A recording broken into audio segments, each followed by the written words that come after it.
Hey guys, this is Evan, and I'm here presenting Megaten Marathon. And who am I here with? Yeah.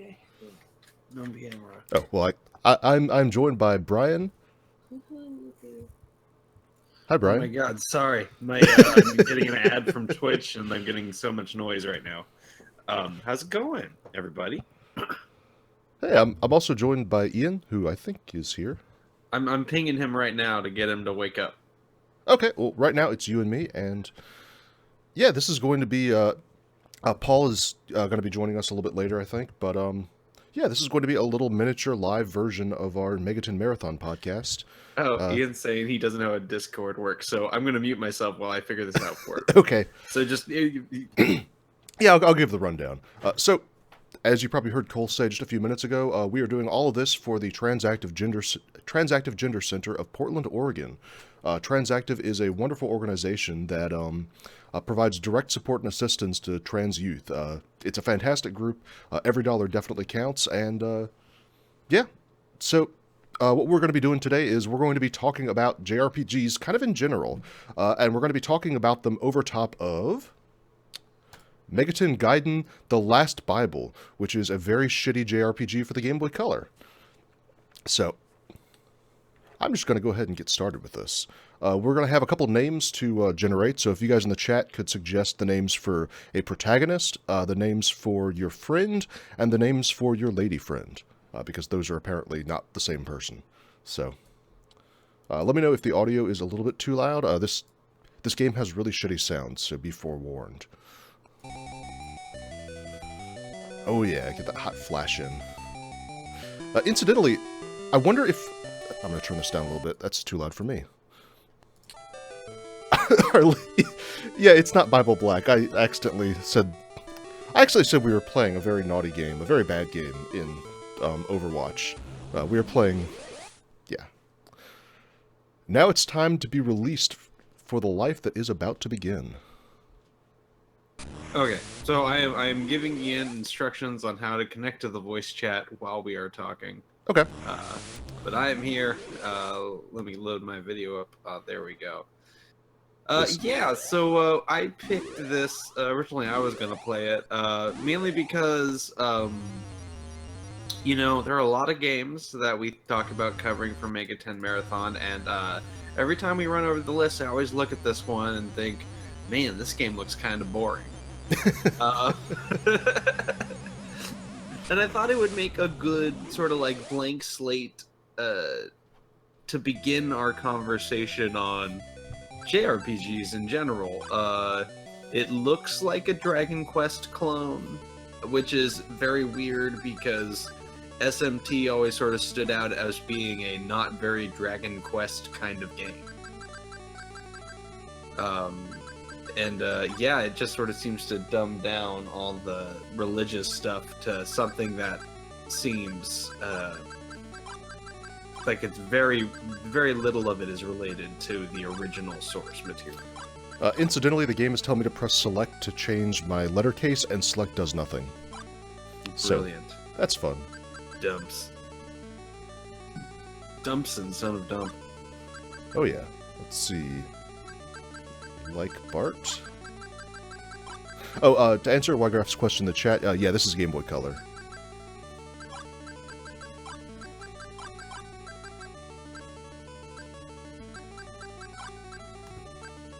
That works, like Bart. And our heroine will be Bront. Oh no, Buffo. Our heroine will be Buffo.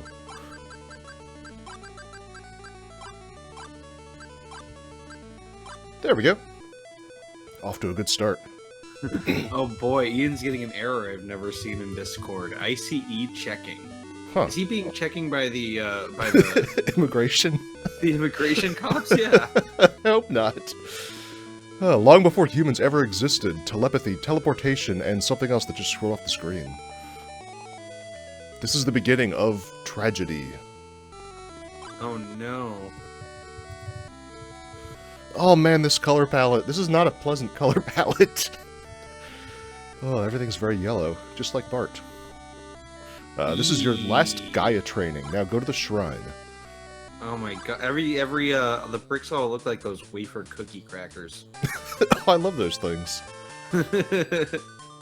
I'm glad you came, Dump Son. Oh, that's a good name. Oh, it's nice to see another great Gaia warrior. Please accept this as a gift from me. Don't forget to put on your equipment. So one of the things that has always bothered me about JRPGs, and this isn't necessarily part of the great JRPG debate, but knowing if a character's name in all caps is going to look stupid, and with no way of like, you should get a little bit of dialogue where you get to see somebody's name in action. Oh yeah. So you know, is everyone going to be in all uppercase? Is everyone going to be mixed case? Just how is this going to be formatted so I can, you know, be true to the consistent format of the show? Worth pointing out, I tried to use lowercase letters. The game would not let me. Yes, that's true. It's not. This one's not your fault. Not blaming you on this one. Also, I tried this. So I tried this game on an actual Game Boy Advance, not a Game Boy. For some reason, in addition to this music just being bad in general, the audio quality is somehow lower than any other Game Boy game I've ever heard. It just sounds low fidelity. So I missed what we're supposed to do. I'm sure if you just keep talking to somebody, or you're in a town, so like surely there's a flag here somewhere. I like this dude in the town that's just like, man, your master's pretty strong, but he's not as strong as the devil and the archangel. Yeah. That's good. And the overall graphics look okay. Like, the people specifically look okay. Everything else looks really mushy. Ooh.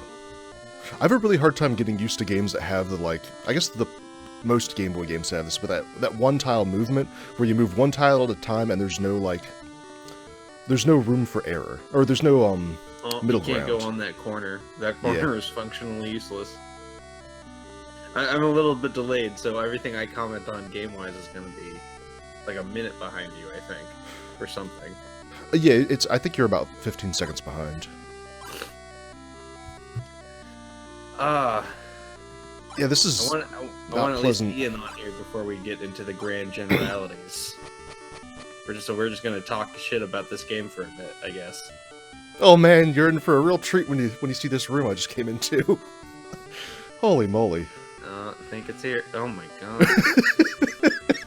This is how I imagine, like, what the Oval Office is going to look like in 4 years. Just dollar bills and gold everywhere. Oh, the most gaudiest, terrible shit in the world. You're probably right, man. Oh, hey, the plot room. Alright, so you gotta take these kids to Mount Palo. Oh no, the monsters are attacking people. You just missed an earthquake. Yes, dang. Oh man, I just realized those little things next to them are kid. That's a kid. Oh man, that's kind of a... God, that looks like some sort of hideous skull baby. Oh, and he has a baseball cap on. That's great. Oh. Oh my god. That does not look right, like, head on. In profile, that looks fine. Oh man. Wygraph made a good point. If we have another character, maybe we should name them Thorman. That's a good idea. Thorman. Oh, and I'm gonna try to catch notifications as they of donations as they pop up on the preview on OBS. But if I miss anything, if you see it on the stream, let me know, or call them out yourself. Okay, I'm fighting some sort of tick. Okay, classic Dragon Quest view here, or Wizardry view if you want. This one's so lazy it doesn't even do any backgrounds. Also, Go ahead. Why am I fighting a spider in a Megami Tensei game? Shouldn't it be like a ghoul or something? Or at least, you know, lesser spider god Amtharo or something. Or like the spider, like, keeping with Megaten games, the spider should be like a half-naked lady shitting out string or something. You know, so, I don't know where this phrase originated. I know I heard it from Cole on a Watch Out for Fireballs once, where he said, all JRPGs in essence are first you kill rats, then you kill God. And I love that. It's really great, but SMT in general kind of bucks that trend, where at the beginning, it's not that you're fighting rats and spiders, you're usually just fighting lesser gods. I'm gonna talk to this skull. That's a lich. Yeah. Negotiating. Yeah, I was gonna say, so you have a talk option. And then you can choose who gets to talk. So it's just got like a Persona 1 element? I like that this floating skull just floats up to me and says, "Hey, don't you think things have been chaotic lately?" No. Don't you think the taxes have been just a little too high?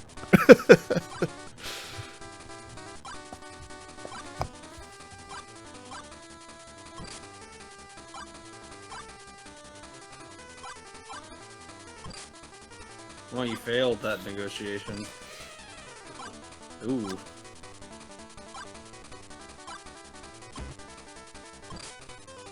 Next time, after you beat this lich, next time you're in battle, camp out on the... Or you might actually want to go heal up. Oh, Who yeah. knows how rough this game is with that stuff. Let's see if it... I just leveled up. Let's see if it refills my HP. Oh, that's a good point. It does not, apparently. I mean, you can always save state. No one expects you to do this, like, totally legit. Oh, I'm not even going to bother with save states, because I figure, like, this game is kind of the background to what we'll be talking about. It's true. Just in case you suddenly die and lose progress, I guess. Not that I guess progress is super important. I'm kind of into this game, despite how shitty it is. I mean, I kind of, at this point, Evan, I kind of expect you to be into anything that's SMT branded. I mean, it just reminded me of some of the old, like, JRPGs I used to play in the car on the Game Boy, and it's like, I kind of appreciate how simple they are. Well, Also, I gotta go back to heal because I don't have any HP healing items. Oh, of course, you should probably pick up some, I don't know if they're called life stones or what in this game, but I assume it's life stones. Oh, there's another lich. You probably can't survive fighting that. And, yeah, see, even in the chat, people are calling you out for loving anything with an SMT. They aren't wrong. I mean, even when the games are really frustrating and irritating, I still enjoy them. Like, there's a base part of me that just likes... There's a base part of me that just likes grinding to a certain degree, and, SMT rewards grinding in a way that a lot of other games don't. There's like a lot of depth to the grinding. Like, there's a lot of things you can do with it that aren't just make your character higher level.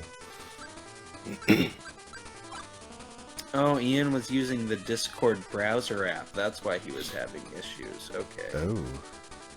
He'll be with us shortly. This skull just asked me, after I said, like, this is chaotic, yeah, peaceful worlds are boring, what do you say? Let's trash the place. Yeah! Yeah! Well, I mean, your name is Dumpson, so... Your father either owned a dump or, like, operated a dump. Okay, negotiation failed.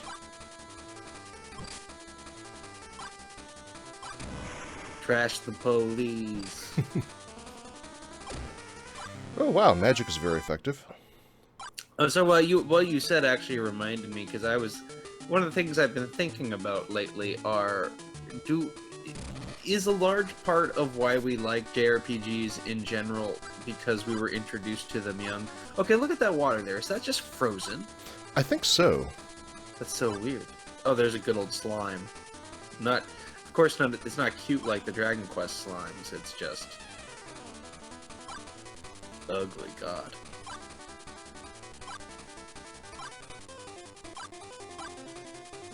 But yeah, do we just like JRPGs because we were introduced them during our formative years? Because I feel like there's no one particular thing that JRPGs do super well. Like, there are elements of things they do very well. Yeah, that's a good point, because, like, with CRPGs, games like Ultima, Baldur's Gate, I came to them really late, relatively late. Like, I didn't play an Ultima game until I was 17. I didn't play Baldur's Gate or any of those types of games until I was 16. Like, those I immediately was into, like Morrowind, those kind of games. Like, as soon the first time I played Morrowind was when I was 16, and it was all of a sudden like, oh my god, PC RPGs are good. But yeah, JRPGs are a lot more formulaic and straightforward, and I definitely like playing games like this now because it is formulaic and straightforward in a way that those early games were. And like, I just finished saying why I like this game because it reminds me of the very simple Final Fantasy games you could get on the Game Boy original. Like the Legacy, the Legends. Final Fantasy Legends, yeah. Yeah, they are. There's definitely a formula you can kind of expect to get out of them. Because like I feel like I know exactly what's going to happen in this Game Boy Color Last Bible game without having played more than 5 minutes of it. So, and see, that's what's interesting. That's a plus in JRPG genres. Like a lot of people really like that you can just sort of know exactly how a game's going to play out before even touching it. You know there's going to be disc 1 final dungeon, and you know you're not going to get to the end for multiple dozens of hours. And there's going to be that whole arc of saving the world. Man, why do we like it so much? Why do we respond to it? I mean, okay, so we talk about it on Megaten Marathon, where we like SMT specifically for sort of bucking a lot of these pretty standard JRPG trends. Yeah. You're not the chosen one. You're probably not even going to really win when you do beat the game. And thematically, these work on us because we like dark and gritty things, I guess, with demons and blood and Satan. That's obviously not true when we're playing a Final Fantasy game or a Dragon Quest game. Like Evan, I've been playing Dragon Quest 4. Why have I been playing Dragon Quest 4? I was going to ask you that question. Because I like Dragon Quest.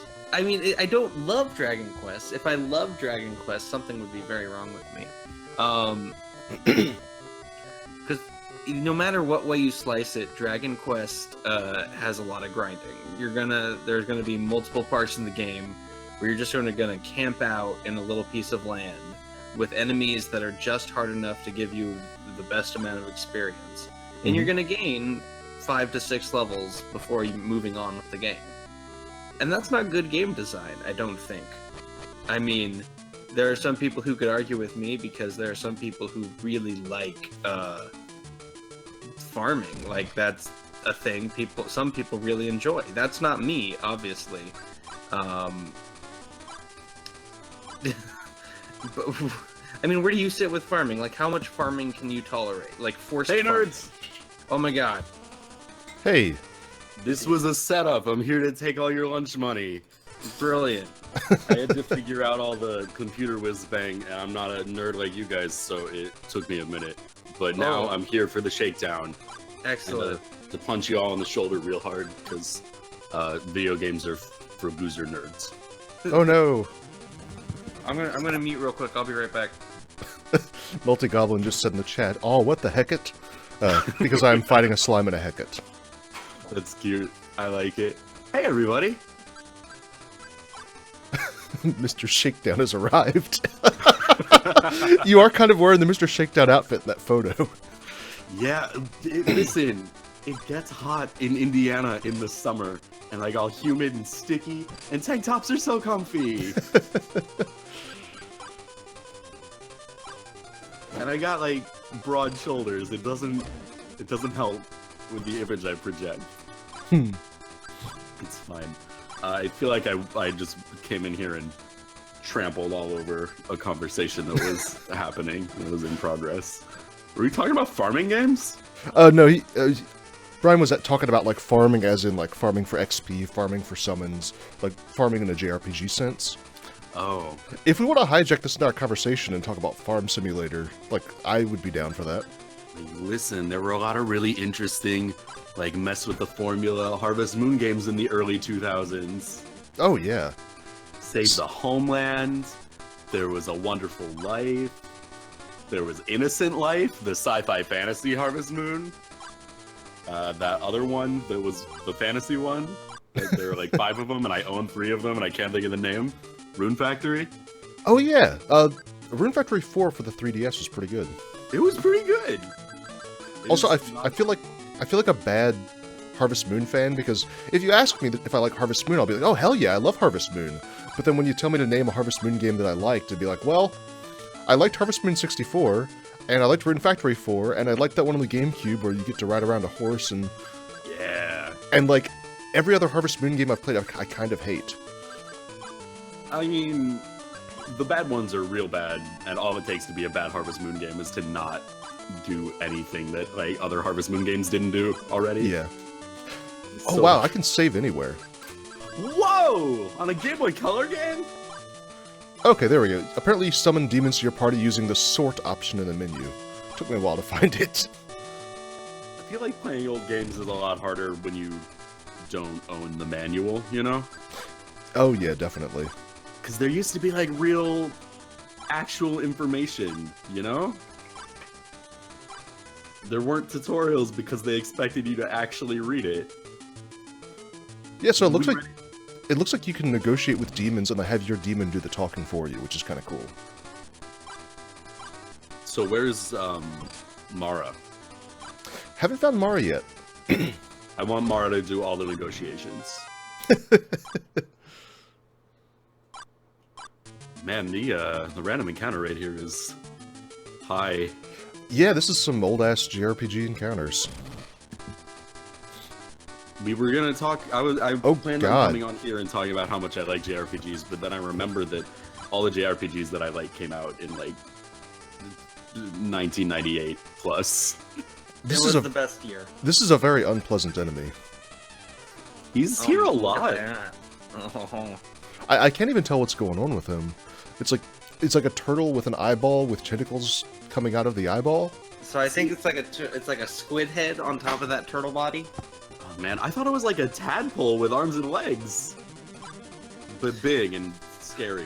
Oh, this guy. Okay, I'm behind on the stream. Whoa.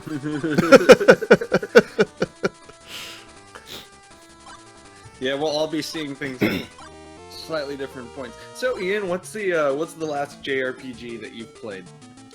You're not a regular host of the Megaten Marathon, so you don't play what we play all the time.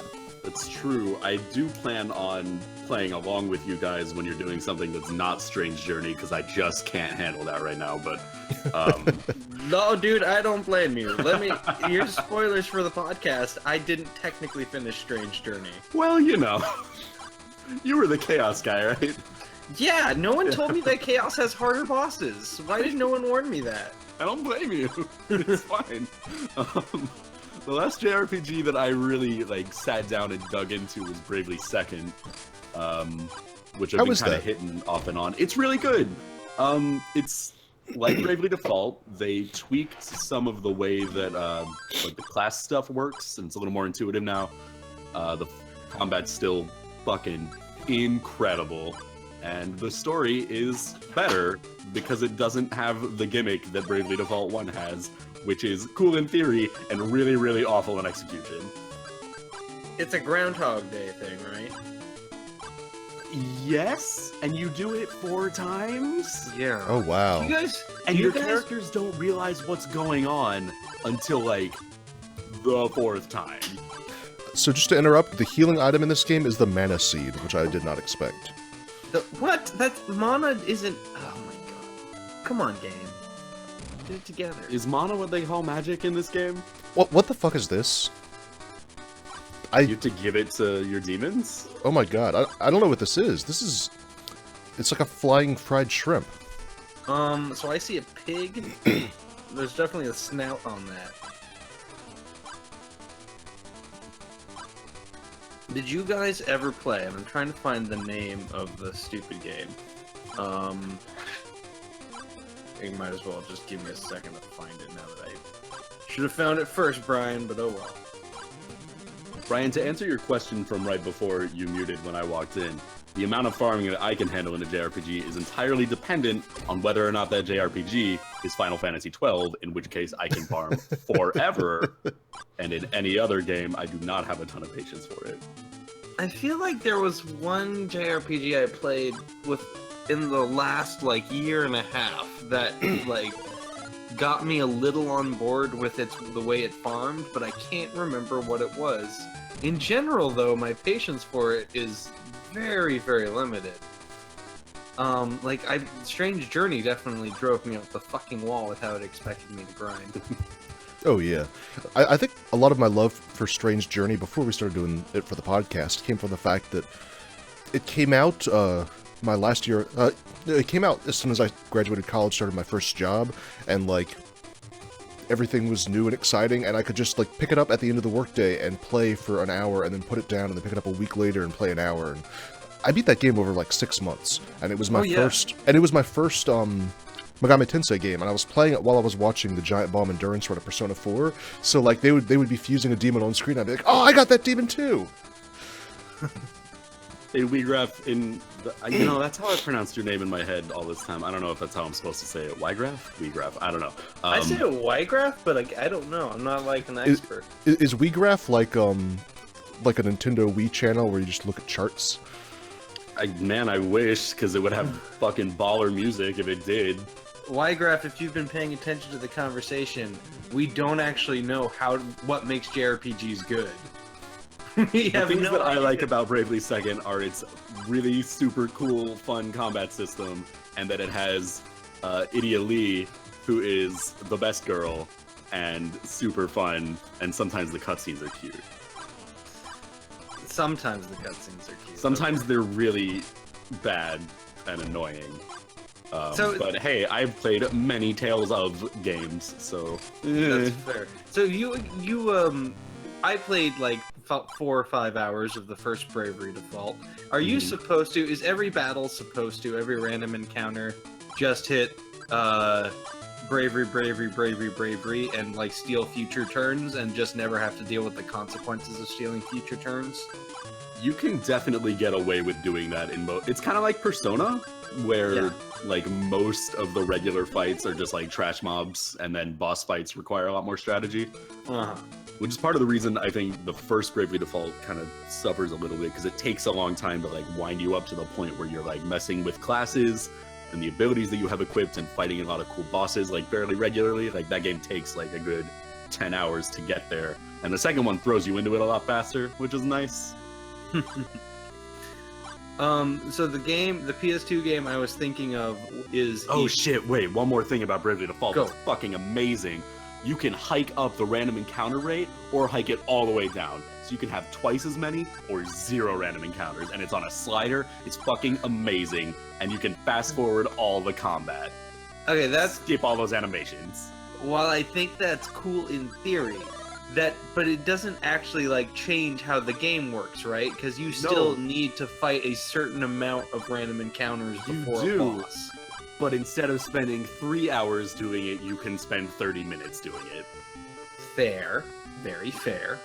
So, I definitely... In Strange Journey's random encounter system was getting on my nerves. I know Strange Journey also has a way to speed up when random encounters show up. You have to, like, get a sub-app. Oh, this game has that. Weegraph, the combat isn't good because you can skip it. The combat is good, and you don't have to spend a ton of time grinding it. It's good and you can skip it. So like, oh my god, you're fast forward. The JRPG thing. It solves the JRPG thing of like tons of grinding. But then also when you have to like actually make use of the combat, it is super fun and interesting. So this really is a Dragon Quest where it expects you to grind for all your equipment before even making it very far out of town. I guess so, yeah. By the way, I've turned. I really hate this game now. Yep. I like it over doing nothing. Like, I realize I can't get away with playing games every time we record, but this is kind of fun to do. It's kind of fun, but at the same time, I hate it. Oh yeah. Incidentally, one game's combat that I actually absolutely love, and I don't think this is good design necessarily because it leads to some really weird. Oh, I almost sold my sword by accident. I love the combat in the Ultima games, especially Ultima 7, because the enemy... I love that all the enemies' gear is a thing that exists in the world, and when you kill them, you get to take everything that they had on them, everything they were fighting you with. And I really enjoy that in the game. That was definitely something I really appreciated about Dark Souls when I first played it, is that every piece of equipment was tangible and real. And if you saw somebody using something, it's like, well, if you try hard enough, you too can wield that weird weapon. Also, the name of that sword was Tight Sword. That's a pretty good name for us. Oh, that's not spelled the way I thought it was. No, I like it better spelled like that because it sounds even stupider. That's like the Titus sword. So the game I was thinking of is, the reason I can't think of the name is because it has a terrible name. Ephemeral Fantasia on the PS2. Excuse me? Ephemeral Fantasia? I'm sorry, Brian. Excuse. Could you repeat that one more time? It's a name that cannot stay in your memory because it's random nonsense. But the name one more time is Ephemeral Fantasia. Okay, let me see if I got. Was that it? Yes. Okay. 100% accurate. So it's a Konami game on PS2, like early PS2.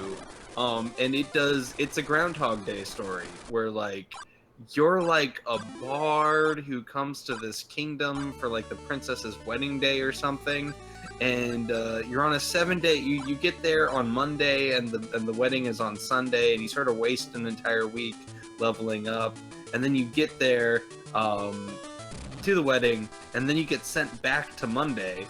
And then you're like, something weird is going on here. But I never made it past that first loop. I assume you only make it like 2 or 3 times, but... Huh. Seems like a waste of a time travel mechanic. So these two enemies are named Tanky and D-Link, and I don't... Did they just randomly name these guys and assign them to sprites that they just happen to have lying around? I think so. I gotta assume in the Japanese version they had their just original Megaten family names. And then they just, on translation, they're like, kids aren't gonna know what these mean. Cause look, that's an evil-looking worm, man. All worms are evil. Apparently this worm just wants to live on Earth and is like, hey man, I'm just like any other animal, I just want to live here and enjoy peace.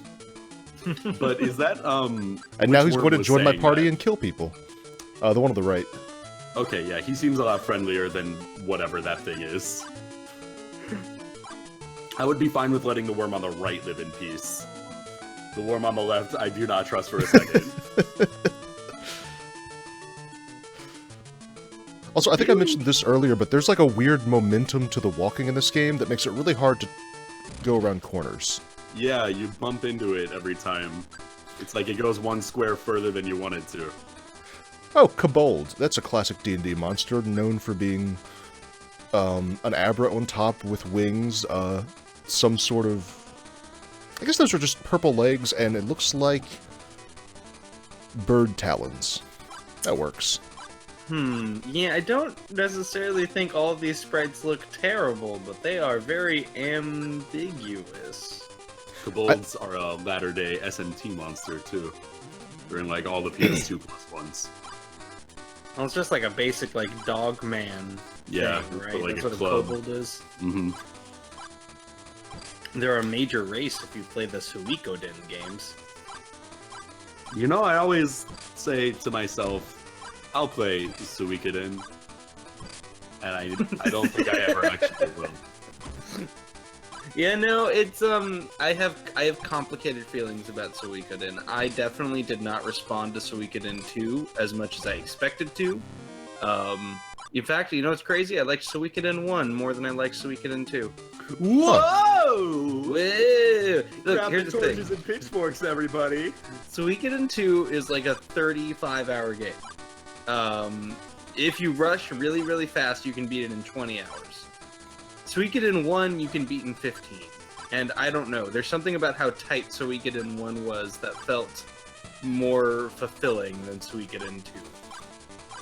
There's a lot of, or at least it felt like there was a lot of padding to me in Suikoden 2. That's another thing about JRPGs. Let's talk about padding. How many JRPGs can you guys think of that you feel like couldn't cut out a ton of content and be a better game? Ooh, I think the easy answer is Chrono Trigger. Yes, well, That's a good point, yeah. Chrono Trigger is very streamlined and smooth. Incidentally, Sporky and a bunch of other folks will be playing that pretty soon, probably in its entirety. That's going to be the last game of the stream.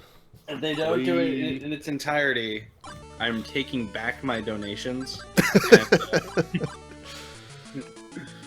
Paper Mario. Both of those. Both? Maybe that's me just being a grumpy Gus. I mean, I definitely think Thousand Year Door is pretty good. even... Oh, okay, so 1,000 Year Door is the one you prefer. Yeah, over 1, yes, absolutely. Okay, that's cool, because that's like maybe a top 10 ever kind of game for me. And I guess that's mainly my argument against the original Paper Mario, is that I think it's good, I think it's fine, I think it's cute.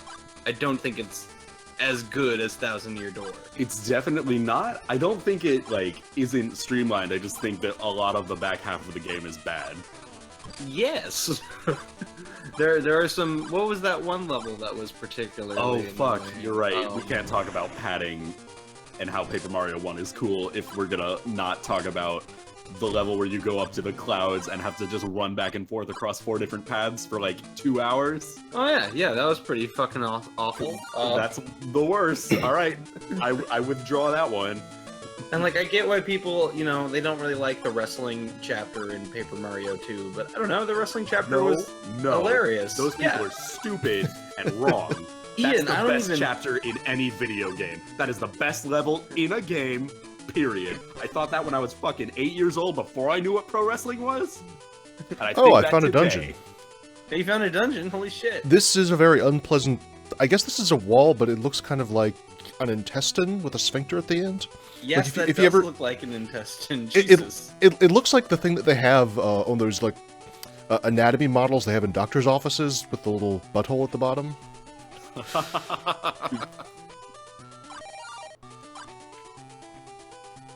Wait, whoa, is my mic on? Uh, Everybody can hear me chewing.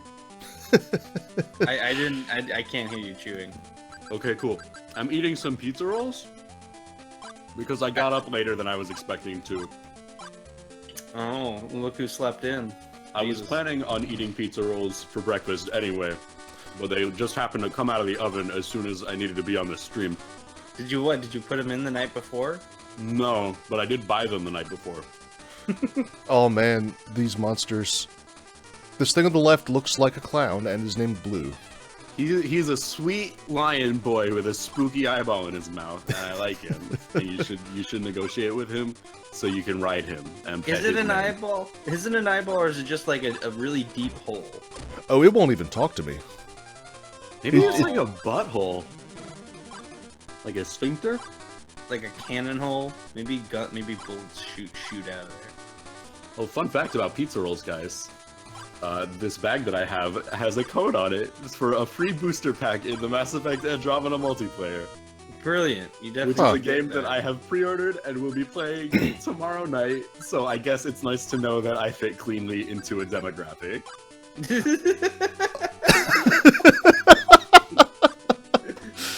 Oh. the Tostinos eating Mass Effect playing masses, of course. Yep, that's me. I'm in my early 20s and I'm a white guy and I love pizza rolls and I love Mass Effect.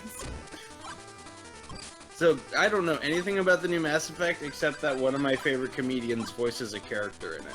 Is it Kumail Nanjiani? It is Kumail Nanjiani. I love Kumail Nanjiani. Yeah, he's pretty great. He's fantastic. I loved him before he was in Silicon Valley, and ever since he's been on Silicon Valley, I see him in a million things. I need to watch that new season. Is it over yet? I should get on it myself. I think so? I don't pay attention to TV anymore, man. I just I'm don't too watch cool for television. I just don't watch the shows I like until the season's over. Oh good, using Self-Wing in a dungeon only teleports me out of the dungeon, so I gotta blow another one to get back home. That's fun. Nice! Also, this town's name is Molia, which is pleasant.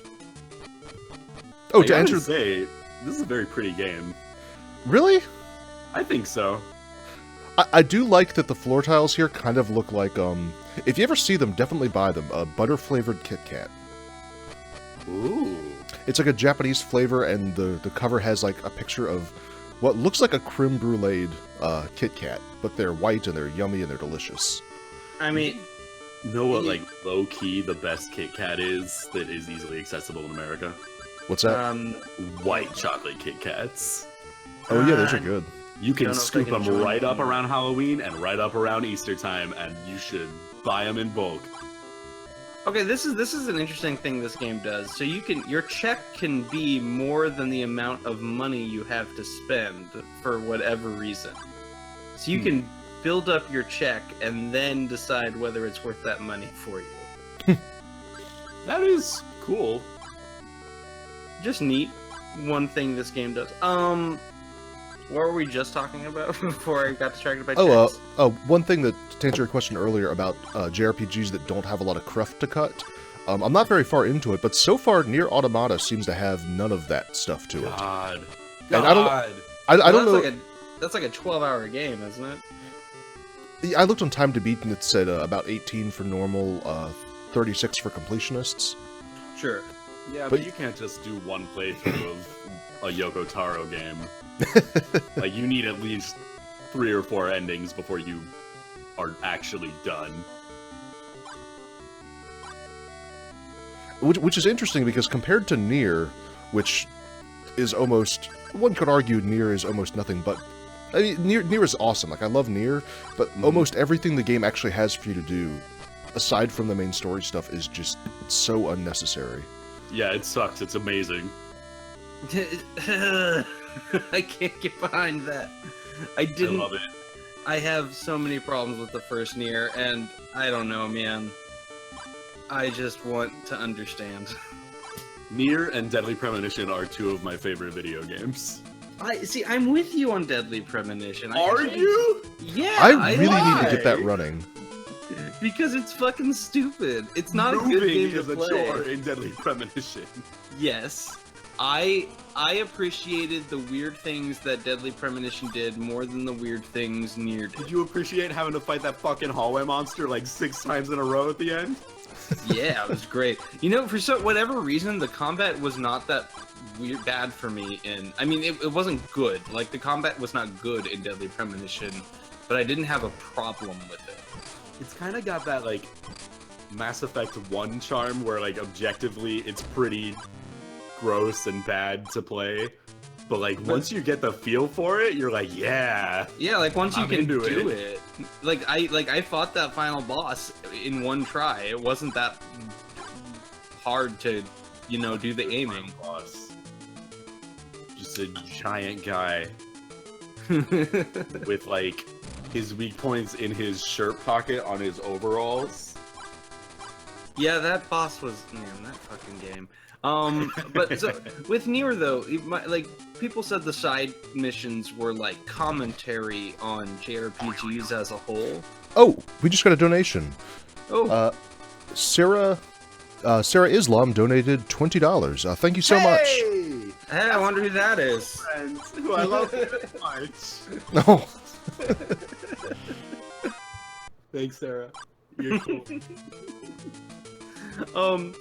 So yeah, people said like JRPGs, the side quests were like commentary on JRPGs in Nier 1, and I don't think that reading is necessarily correct. I think it is to a certain extent, but like not for all 60 of those side quests. Yeah, and I guess that's my main argument is that unless you can really apply that argument to all of them, that's not a true statement.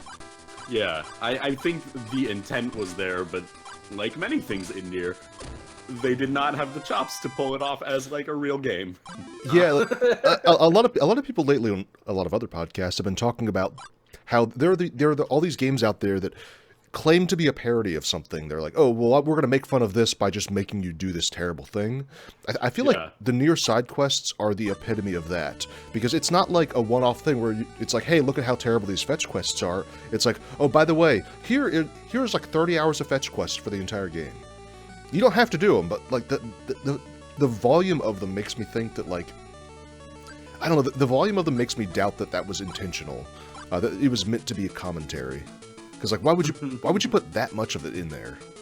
If the joke was side quests are bad. And Nier is already like a really long game.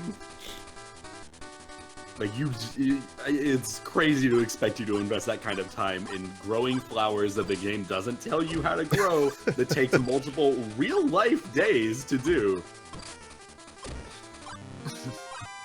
And I don't know about you guys, but I just like don't have the patience to constantly reset my game and mess with my Xbox 360's system clock. No. Oh yeah, definitely. I have never. Once it gets to that point, then you need to turn the game off. Yeah. I'm trying to remember. I'm sure I have like messed with a system clock to get something from a game once. I think the only time. No. I did when I played Metal Gear Solid 3 just to see the end. Is it? Yeah. Yeah, just to see the end do that special death thing. Oh. So That I bums me immediately the fuck out. I immediately reset the clock so I could do it the normal way. I just wanted to see it. The first time I ever did that was the first time I played the game, and I did it by accident because I just didn't play it for a week. Because I was like playing Jack 3 or something like at the same time, and I was a dumb kid. And then when I turned it on, it was like, oh, he died. I'm like, oh, what a sad way for that guy to go. You couldn't give him a real fight, Snake. And I was like, I didn't mean to. I hate this game, by the way. Just to reiterate. Oh, I so we hate this finally got game. in there? We finally got there, huh? I was there a little bit ago, but like, oh my god, just I don't know. I have the Wonder Town of Remlia, and I think it's really going to turn it around. all of my demons are dead, and I don't have the money to resurrect more than one of them. Oh, That's I know great. what we were. This game's I know so what good. we were fucking talking about. Japanese Kit Kats. Oh, Yes. And here's the thing, guys. Japan has the best Kit Kat game in the world. Like, we are sucker chumps compared to Japan and Kit Kat. Have you seen the variety of flavors available in Japan for Kit Kats? Oh yeah. So No. I live right near 4 Korean grocery stores that get tons of Japanese imports, and a couple international stores that have some. So yeah, we get almost all of the Japanese Kit Kats here, and it is awesome. Ian, I would just do yourself a favor and just Google Japanese Kit Kats, and there will be lists of like 30, 40 flavors not available in America. Oh, Yeah, man, that- that's awesome. That butter Kit Yeah. Kat was a Japanese import. The two favorites that you can find in a lot of places, and I really love them, and I can understand why the import market in America is relatively high. Strawberry Kit Kats are delicious, Oh, those are so good. Yeah. and green tea Kit Kats. Yes. And I realize green tea is like the most... It's the most obvious one of all the Japanese ones that everybody talks about, and like it's probably the easiest to find, but like, yeah, it's that little... I guess it's mochi powder that they use in it, but it's so good. Oh man, guys, can I cut in here real quick? I did Google Japanese Kit Kats. Yes. The first thing that came up was a Kotaku article about 15 flavors of Japanese Kit Kats, so I opened that. And you know how on like Gawker websites it recommends 3 other articles in the sidebar for you? Yeah. Yeah. So here are the 3 articles that it recommended for me. Federal You like judge in pizza Hawaii rolls? blocks Trump's second travel ban just in the nick of time. Then, British intelligence agency GCHQ denies claim that they helped wiretap Trump Tower. The third article is what is Taylor Swift hiding? Oh shit! It's just, I don't know. I really- Those 3 things being paired together makes I me really really- wonder what Taylor Swift is hiding. I really hope the picture for that article is Taylor Swift standing there, like holding something behind her back. No, Just both of her slightly hands out are of visible. reach. She's holding a phone and a microphone. Oh, well, she's not hiding anything then. Yeah. What is But, Taylor Swift hiding? She's secretly a reptile person. I don't know. Well, her dress looks kind of reptilian here. But is what it makes blue? what makes is a it blue dress or yellow? reptilian? It's like dark green and it's kind of dappled and looks a little bit scaly. Oh, okay. So they're talking so as if the dress is an extension. Well, doesn't that mean it was like skinned off a reptile though? Maybe it was her old skin that she shed. Oh, and just she fashioned it into something wearable. Yeah, that Yeah. makes perfect sense. She's probably like a conscious celebrity. She is eco-friendly. Reuse every part of the animal, even when the animal is yourself. JRPGs that don't have a ton of fat. I wish Final Fantasy X was good enough for me to say that. Yeah, I got really far in that game on the Vita, and I just could not keep playing it. Boy, the end has some really cool stuff in that game. Also some ridiculously hard bosses for a Final Fantasy game. I'm going to make a declarative statement right now. What? And it is an objective fact, and anyone who disagrees with me can fuck right off. Blitzball is bad. Blitzball is the worst. Oh yeah, it's terrible. Everyone who likes Blitzball is dumb. People like Blitzball? Tons of people love Blitzball. And It's they're wrong. wrong. It's rock, paper, scissors, and I remember spending, because there's that mandatory time, the only time in the game where you have to play And Blitzball. it takes like an hour. Oh yeah, And it's I remember spending like 4 hours They make trying you to do it win. twice. They make you play 2 games. And you can't really win it without like spending time recruiting Blitzball players, right? Because I've No, you tried. can't. Pretty hard. You can win it, but it's not the easiest thing. Right. That's what I mean. Yeah. and compared to other Final Fantasy minigames, like Triple Triad was not the best card game. It's no Gwent, but it was still. I still had a lot of fun with Triple Triad in that. I think that's what it was called in Final 8? Fantasy VIII. Yeah. Yeah. Well, see, so you had 7, which had a vast variety of mini games, and I think that sort of tainted people's expectations about what they wanted out of a Final Fantasy game, which is what mini games, I guess. And then 8 had Triple Triad, which was pretty good. 9 had, I don't remember what they called it, but it was like a 4x4 grid where you were flipping cards based on numbers on the edges of other cards. Uh-huh. You guys remember that one? Oh yeah. I feel kind of bad because I've played Final Fantasy IX like 8 times and I can't remember the name of that. I'm not even sure if they say it. Also, sorry to interrupt, but I can't handle this music anymore. Ygraph mentioning it in the chat. I need to fix this. You're So the just only one give me a second. on this Discord. You're the only one who has to suffer through it because Oh, I have good. to mute I have to mute the Twitch to hear you properly, so I don't Right. hear it at all. Because it's In a few that- seconds behind. In that case, you won't know what I'll be playing instead, which is just fine. Let's It's see. Tetramaster. Tetramaster is the card game in 9. Yeah, that sounds... Oh, hey, there's a JRPG that is totally streamlined and doesn't need anything cut. Final Fantasy 15. Yeah? Is it really? I can't speak to this. The joke there is that Final Fantasy 15 is like a stupidly big, long, open world game with not a lot of like good side content in it. But I would argue that all of it is essential because it is a very sweet bro road trip. Okay, and so all of the boys love each other very much and they need their bonding time. have you seen the Conan O'Brien bit where he plays it? I have. It's fucking incredible. So I am curious about that one part. Does that one side mission boss actually take like 3 real days to beat? No, it takes like 3 in-game days to beat, which is still Okay. like a couple hours, but not 72 I mean- hours. Yeah, that's far more manageable. Well, Final Fantasy, I want to say it was 11, introduced that one online boss that took Yeah. 24 real hours to beat. And they kept patching it to be harder every time they beat it. Ridiculous. That Even sounds Final horrible. Fantasy 12 has Yasmat, who I'm ashamed to say that I have in fact beaten. Yasmat? Yeah, it's this big spectral sci-fi dragon monster that's the hardest like hunt in the game, and it has 50 health bars, and it takes like 6 hours to fight it. And when you get it down to 1 health bar, it casts Reflect on you, and then immediately casts a one-time use spell that fully heals it. Oh my god, I gotta interrupt. This game is bullshit. So, Yeah? I talked to this Sasori skeleton or scorpion guy earlier, went through the same dialogue path, got the same result, and it said negotiation failed. I just did it again, exact same result, exact same response from him. Negotiation successful. That's only like one step removed This from many Fucking game. SMT negotiation tactics. The only thing that's different is that he said the same thing this time. If you're gonna do that to me, at least if you're going to have like a predetermined coin flip as to whether or not I get to recruit this monster, at least lie to me and give me like act like the demon changed their mind or something. Yeah, you're not wrong. Wow, this game is bad. Eh, Has good music though. I'm really enjoying the music right now. Is that a joke? Did you change the music? I may have changed the music.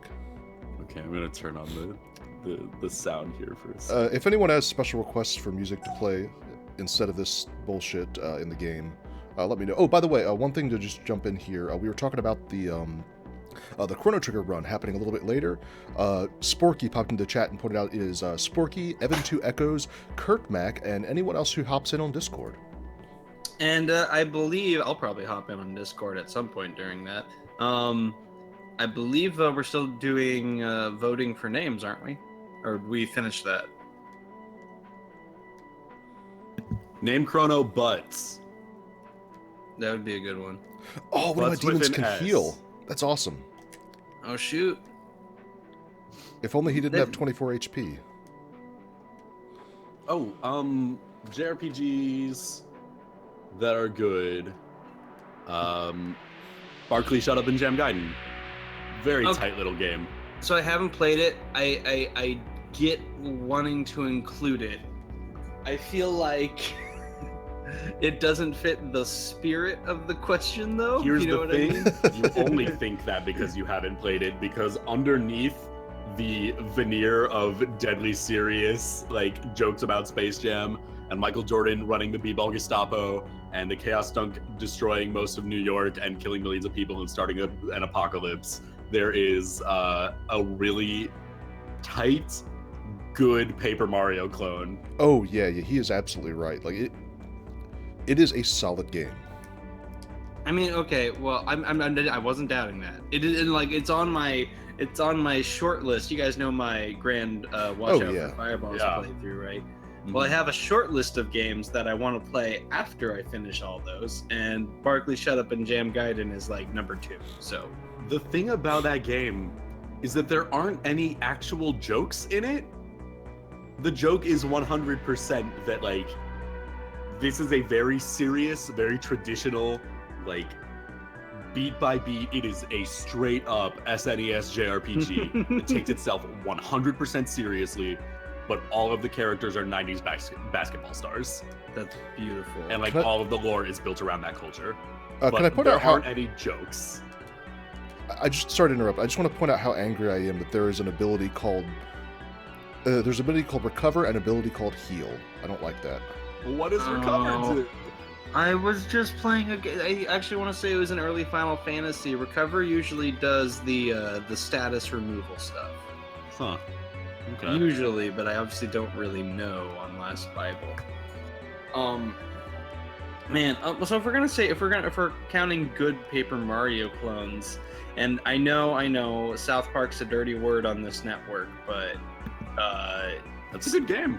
Stick of It was Truth, fun. yeah, it's actually like if you I don't love South Park, I obviously, but if you like South Park or can like South Park, have it within your heart to like South Park, Stick of Truth is maybe one of the better things they've done in the last like 10 years. Yeah, the it's kind of like combat- that Simpsons movie effect of, like, we're doing something different and we can get really creative with it, and we don't have all the baggage that comes with a regular thing, so they just kind of fluke into making the best thing they've done in a really long time. It is the only, like, South Park thing that I find tolerable from recent memory. Yeah, definitely. The only thing I didn't care for in that game was the combat wasn't as deep as I was hoping. Like at a certain point, it kind of didn't matter. And I would have liked a little bit more, like, again, like I like the SMT games because there's a reason to level up. There are cool things you can do once you get enough experience. Like there are cool mechanics at play. This kind of felt dull. Yeah, there's a very guided experience to it, even with the combat, because you're only going to get certain abilities at certain times. And isn't there like a limited number of fights in the game, just in general? I'm pretty sure Yeah. there is. Yeah. People say have you guys played Chrono Cross? I haven't. A I little bit. have. I've always been intrigued by the idea that you only can gain experience points for a certain amount of battles after a boss fight. Mm-hmm. That's pretty cool. But then I kind of wonder, then what's the point of the other random encounters? I mean, it mechanically it seems interesting, but it also serves the exact same purpose as an XP curve. Like at a certain point, you're not getting enough XP for the monsters you fight after an enemy anyway. So So you're just fighting for like items then, right? Or do you just like that? don't Yeah, know. you do have to grind a little bit for, like, okay, I haven't played this game since I was like 16, so if I'm remembering incorrectly and someone in the chat is upset about that, please chime in. But like, every enemy has elemental, like, affinities, and you get magic charges. Like your magic is expendable. It's not like MP. It's like items kind of. And every time, like you have to grind enemies to get more magic, but you also get it from like finishing fights. It's a really cool, interesting system. Like when you use it, it alters like the affinity of the battle arena. So like certain spells will be better and worse based on like the magic everyone's using. It's really neat, and I'm probably butchering that. But when I was playing it, I thought Chrono Cross was super cool when it wasn't being super infuriating. Yeah, That game is a weird plot. I haven't played it since I was a kid, but it was interesting back then. I definitely didn't have the time for it, didn't have the patience for it, but I think my problem was I came to it after Chrono Trigger, and I was expecting something very similar, and Yeah. I hadn't played enough Final Fantasy games at that point to really understand that just because a game is a sequel doesn't mean it has the same characters and story, and that just really got to me for some reason. But also, it kind of does. I've heard it definitely kind of does. a real sequel. But I was straight up expecting, like, the continuing adventures of Chrono and friends. Yeah, and it's not that. And I think that's why a lot of people had beef with it more than it being, like, a bad game. Because it's not. It's just weird. I think its stock has kind of risen over the years, though. Like, I don't think Chrono people hate Cross? Chrono Cross the way they used to. I want to say... they I want to say don't. it got a perfect score on Giant Bomb, and Jeff Gerstmann was very angry about that because after he was Not telling a story. Giant Bomb, GameSpot. Oh, GameSpot, yeah. After talking to the freelancer that wrote the story, like he's like, "Are you sure this game is perfect? Because that's what you're saying." Then as soon as the review came out, everybody started shitting on it, and he's like, "Oh no, I never said this game was perfect." And yeah, Jeff Gerstmann said, like, "Yeah, I could have strangled the guy at that point." Well, okay, so what I always undertook, what I always took that story as meaning, or at least the context I've always heard it in, was Gertzman always explaining why he hated the point system that GameSpot uses. Oh yeah. Because according to the guidelines, the guy should have given the game perfect 10. But when actually pressed on his opinion, he said, "Oh no, it's not a 10 out of 10 game." But according to the guidelines that GameSpot had been using for all reviews, Chrono Cross did not break any of the golden rules of point deduction. Yeah, oh, that's right. Yeah, because that was back during the era where GameSpot was trying to do. They were trying to do objective reviews, where they were like adjusting things for like basically trying to take opinion out of it as much as possible, which was, I think everybody agrees that was a mistake. Yep, 8.8. I would say, I know that I generally have a higher opinion of your average Zelda game than most people, but I would say Twilight Princess is like a solid 8.8. Hell, I would go a few points lower. I'd give it probably a 7.9. I know you would. And you know what? That's okay. I've soured on that game. Most people do. I at a 7.9, I would say that I also like Twilight Princess more than most people do. I want to say when I Yeah. first got that game and I just got my Wii, it was brand new. I was so happy. It was a 10 out of 10 game for the first 3 hours, and then it rapidly declined from there. Oh, but some of the later dungeons in that game are so cool. I never beat that game. I'm right at the my save from when that game came out. I'm right at the end of I'm almost about ready to fight Ganon, and I just Oh, never came back dude. to it. The final boss of that game's so cool. Never saw it. Oh man, just Evan, do me a favor when you fight the final boss. You fight Ganon on Twilight Princess when you finally get around to doing it. With my save I haven't touched in 7 years. Yeah, and it was just on that save. Just pull out your fishing rod and just dangle it in front of him for a little bit. Okay. You'll thank me for it later. I don't.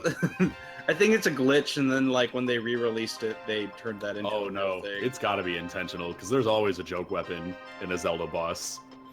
Fair enough. I guess that was the first time I was ever aware of it. Then. In Ocarina of Time and A Link to the Past, when you're like batting the light balls he shoots at you back, you can use a bottle to do it instead of your sword. There's always something like that they Did it ever package in bother there. you in Ocarina of Time that all of the water in Hyrule touch King Jabu's nuts? What? Well, King Jabu is sitting on a little hill, a little like cliff side. and that's where all the water into Lake Hylia comes from. All It's of from it. like the Jabu Jabu Basin. And it just runs right past his taint. All of it. That's true. Oh, no. Does he have a taint? Do Zoras Well, that's have, a good like, question. butts? That's all. These are very good questions. Well, I mean, Ian, what's the name of your new lover boy? Oh, Sidon. Sidon. Surely Sidon has a butt. Yeah, that's weird because like he has a fish for a head, but also a human body. Like he has like a shark that grows out of his head, but he's also a dude. Oh, just to So- interject real quick, Ygraph in the chat was saying that this is the best track on the Brigador OST. He is correct. It is the best track on all of the OSTs. And this is the music I'm playing in the background. It's the second album that the brothers who made Brigador commissioned because they just like the guy's music so much. And it's like, make us more music based on our game, please. That's really cool. I have this on vinyl, and it is excellent. Man, I'm not cool enough to have vinyl stuff. I hate this town. I hate this game. I want to buy a sword, but I can't find where it is. Because this is the Egypt town. You can tell because everybody lives in fucking pyramids. I apologize for the cursing. We're trying to keep this a more family-friendly stream. Oh, are we? Man, I guess. I'm sorry. I guess the rules are like, don't say the really, really bad ones. Whoops. Like the ones an Australian might say. Oh, yeah. So we're American curse words only. No Australian curses. I'll try to tone that down. I didn't realize we were doing that. But yeah, they all live in pyramids, and if you notice, all the women are dressed like Cleopatra. Yeah, that sounds Which is- about right. Oh, hey, the weapon shop. Good, finally. I thought this was the Awesome. inn. Am I gonna buy the tight sword or the kill the kill whip? I'm gonna buy the kill whip. The kill whip sounds pretty good. I probably could buy the scare claw if I sold like one of my Scare weapons Claw. first. That is a good name. Let's see if so I can't sell things that are equipped, but let's see if I can unequip and have nothing, and then sell my sword. All right, guys. So I pulled up another Kotaku article. This one's called "The 20 JRPGs You Must Play." Must. Let's see if we agree with this list. So the first one up is Final Fantasy VI, and I can't argue with that. It's a good game, Brunt. If you're gonna play one Final Fantasy game, it might as well be 6, right?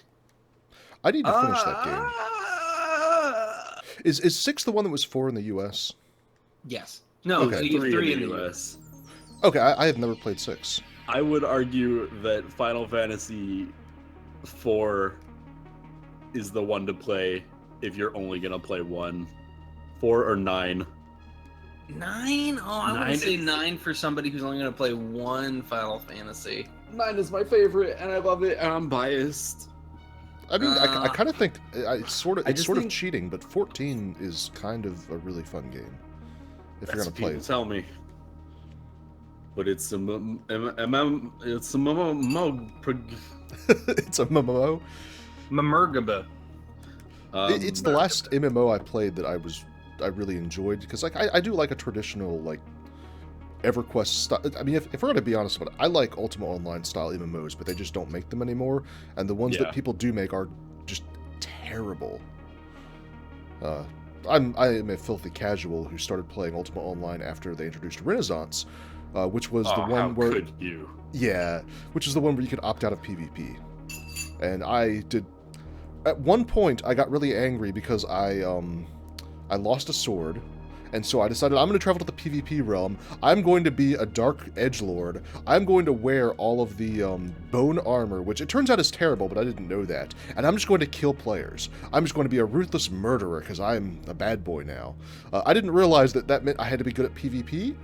And I just got my ass wrecked just immediately, and all my stuff was stolen, and I was broke. So I never did PvP again.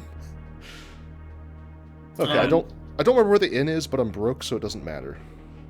And just like Ian got 3 Kotaku recommendation articles, I also am getting some recommended articles.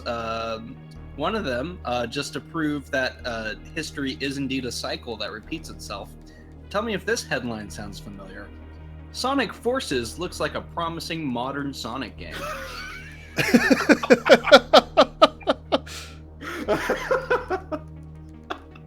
Fuck off.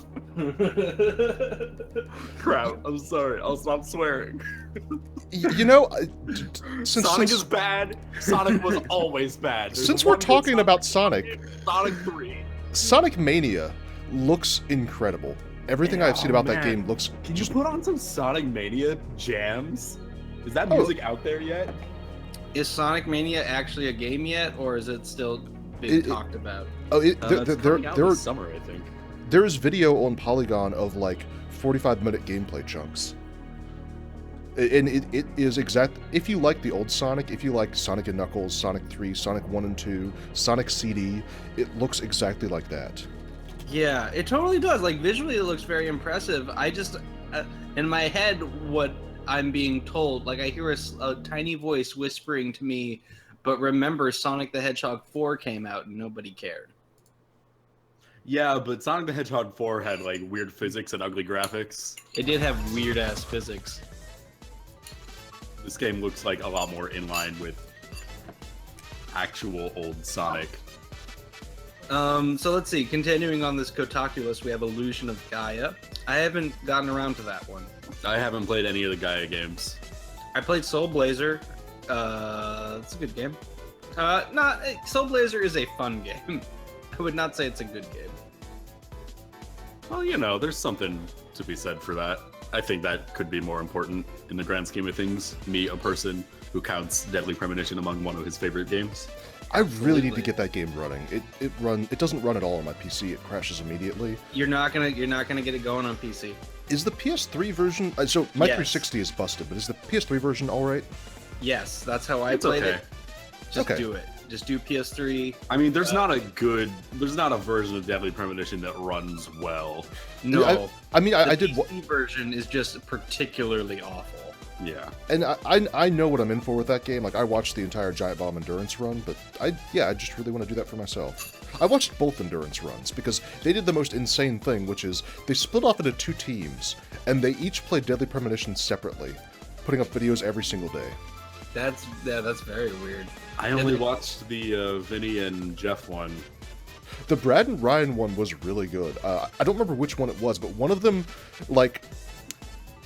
went into town on like Friday the 13th or something at night, and there was like gigantic 10-story dogs running around. Fucking what? Yeah. And they tried to tell the other person that story, the other party that story, and they didn't believe them. That's really funny. Definitely play it on PS3. There, like Ian said, there is literally no good version of that game. So Yeah. just one that runs kind of more Yeah, acceptably. the PS3 one just doesn't crash very often. Yeah, That's you nice. will still get ridiculous frame rate drops, and like things will take forever to load randomly. On this It's- flippin' Dreamcast game on your PlayStation 3. Don't commit yourself to playing through every single side mission, but there are definitely some that you should do. Oh no, play all of them. Oh yeah. Do it. The side stuff is kind of Do why it. I'm coming to it. Incidentally, I am looking forward to finally finishing all the side stuff in Yakuza 0 so I can ship it off to you, Brian, because Oh yeah, I said The I have side- to play that. the side stuff in that game is Deadly Premonition as hell. Okay, so Evan, I'm gonna play Yakuza 0. You said 1's getting a remake soon. Yeah, it's supposed to come out this summer. So what do I do with 2? What am I? Is So- there gonna be a remake there, or am I just gonna have to suffer through the original? I want to say there's a remake of 2 in Japan, and they haven't announced anything for the US yet. But here's the thing, like, the original 2 is not as bad as the original 1. 1 is the one that you definitely want to play the remake of instead of the PS2 version. 2, yeah, the remake would be better, but, like, 2's fine. Okay, cool. That's what I want to hear, because if 1's so bad, everyone's telling me to skip it and just watch the recap movie in 5. Yeah, it's That's and not a good sign. part of it's because, like, Mark Hamill is an excellent voice actor, but one of the main characters in the entire series is voiced by him, and he sounds totally wrong. It's Majima, who's the ponytail guy from. Sorry, I'm trying to find the inn, which is why I'm wandering around aimlessly. He's a ponytail guy in Yakuza 0, and he is wonderful. He is delightful. A little bit crazy, but in a way that's kind of justified by the story. Here's the thing I wish an old school style JRPG would do. I wish when you walked into town, there was a sign that says, "Do you need a map?" And then you can just click it and get a "You are here" button and directions to where everything else is. It doesn't help that everything in this town is pyramids. No, yeah, like that's very poor landmarking. You know what? I'm just going to blow some time and walk to the other town because that's going to be faster than me finding the inn in this town. Yeah, I have no idea where it could possibly be. Evan, how fast is your fast forward speed set on your emulator, dude? It's unlimited.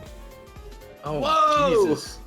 My unlimited does not go that fast. I mean, this is a Game Boy Color game, so there's a lot of... it's not very processor intensive. I guess that's true, and I guess I don't emulate that many Game Boy Color. What is that? It's a little cute little elephant guy. I've It's like stopped. a taper. It's an armadillo. It's like an armadillo taper elephant. Why are all the enemies like weird chimeras of animals that don't go together? I love his stupid little face and the crescent eyes. He looks like a little mischief maker. Yeah, he's got a little secret. He took a dump somewhere in the house. And you'll never find it. Incidentally, I'm right now the music that's playing is the Sonic Mania OST, Studiopolis yes. Zone 1. Muting this game is the best decision I've made today. Man, all the Sonic Mania music is so bloopy and good. It's Sonic CD as hell. It's so jammy. I will say it's pretty. Oh my god, there's of all the vocals! things- There's vocals! Oh This my entire gosh. thing had no vocals, then all of a sudden, out of nowhere, this guy goes, lights, camera, action! And then it goes right back into the music. Oh, this is great.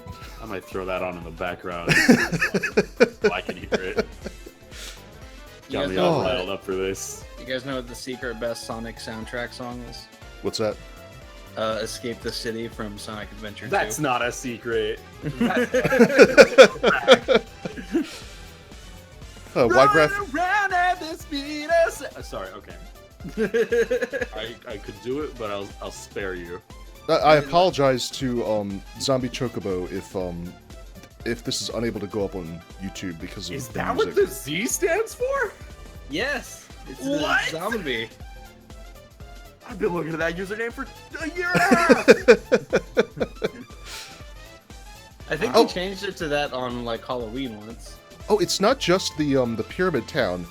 Your hometown also, all the women are Cleopatra's. Why is Why, that? though? Why is she just standing in front of the inn blocking that one entrance? What a jerk. Oh man, this Sonic music is the good stuff. Y-Graph is absolutely right. This Sonic Mania looks like Super Sonic CD. I never Yeah. played Sonic CD. Did I miss out? What, Wait. what do you think of Sonic 3? No. Oh, I don't care about Sonic, I guess. It's It's the answer. So let me... Basically, there's a simple flowchart to determine whether or not you should play Sonic CD. That's one question. Did you beat Sonic 3, and did you wish there were more Sonic games like that? If yes, then play Sonic CD. Even if you've played like Sonic 3 and Knuckles? If you've played that and you're still not satisfied, then play Sonic CD. Otherwise, if you're done, it's not going to do anything. It has some new mechanics. It's cool. There's a lot of like completionist collection stuff you can do to get the best ending, and there's like different endings to the game, and it's neat. But it's that. So what's the flowchart for if I should play Sonic 3D Blast? Oh, definitely play it. I actually really like Sonic 3D Blast. Me too, but I haven't played it since I was a kid and it was new on the Genesis. I didn't have any of the other versions, so I am not I going have to one of replay those like GameCube Sonic game collection things. that. Oh, that's so good. Yeah, me too. It was on that, and that's how I played it when I was younger. Don't you miss when they used to do that instead of Virtual Console stuff? I liked. I can't think of any other series that I would really be interested in that with. Well, like I got into Ultima with an Ultima collection disc that came with Ultima's all the Ultima games except for 9 for $10, and that was, man, Wow. that's actually Wow. I still have that CD in my DVD drive.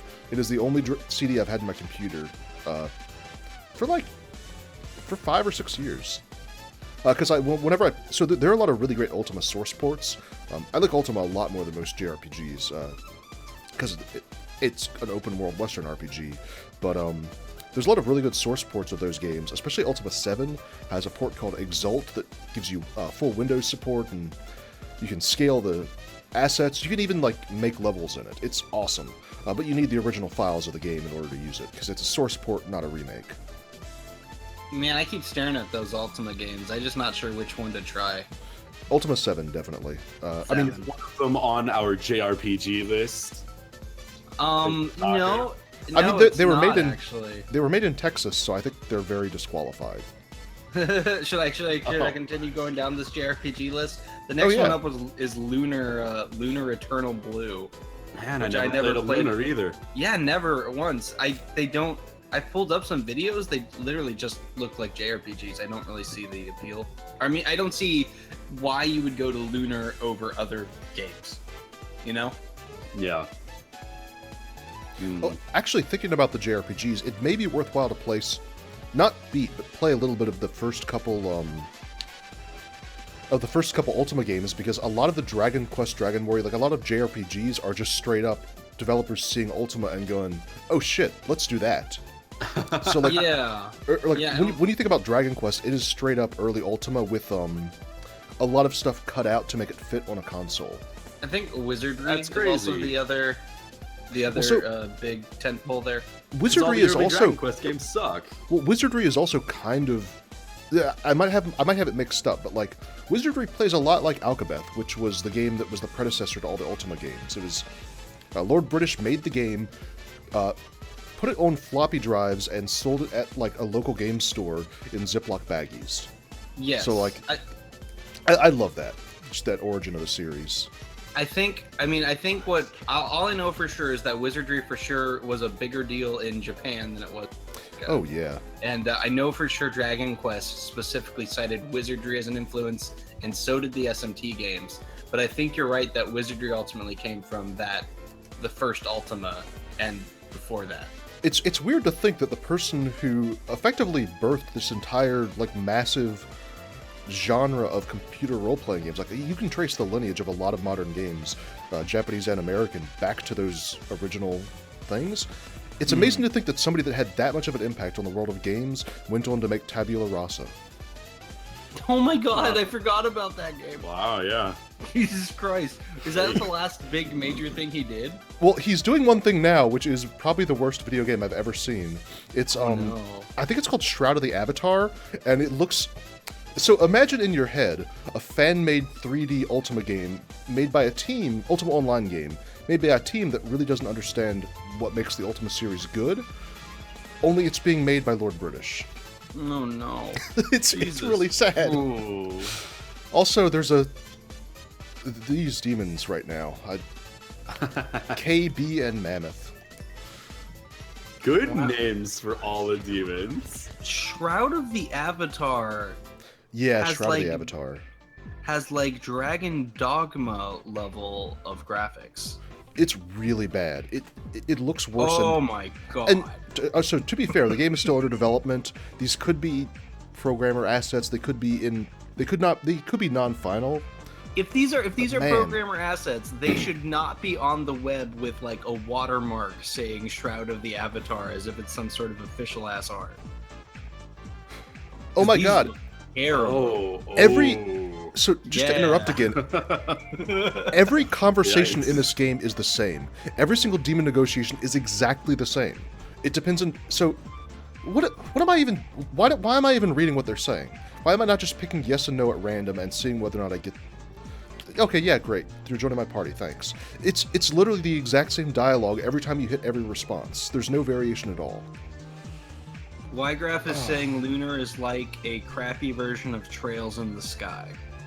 I've never played Which I Trails. also have never played, so. People say it's good. Are those People just like straight? that game. Are those It's a straight PSP JRPGs? game, I don't know. Are they?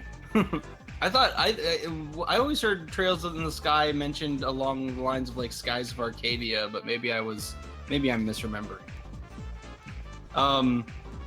Skies of Arcadia, that's a bad JRPG. Not that. Is it? The encounter rate is ridiculous, and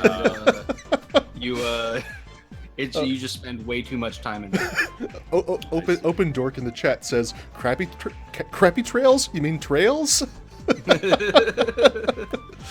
So just to jump in again, we are at the hour and 30-minute mark, which is kind of amazing. I can't believe I've been playing this bad game that long. But we're doing all this for the Transactive Gender Center of Portland, Oregon.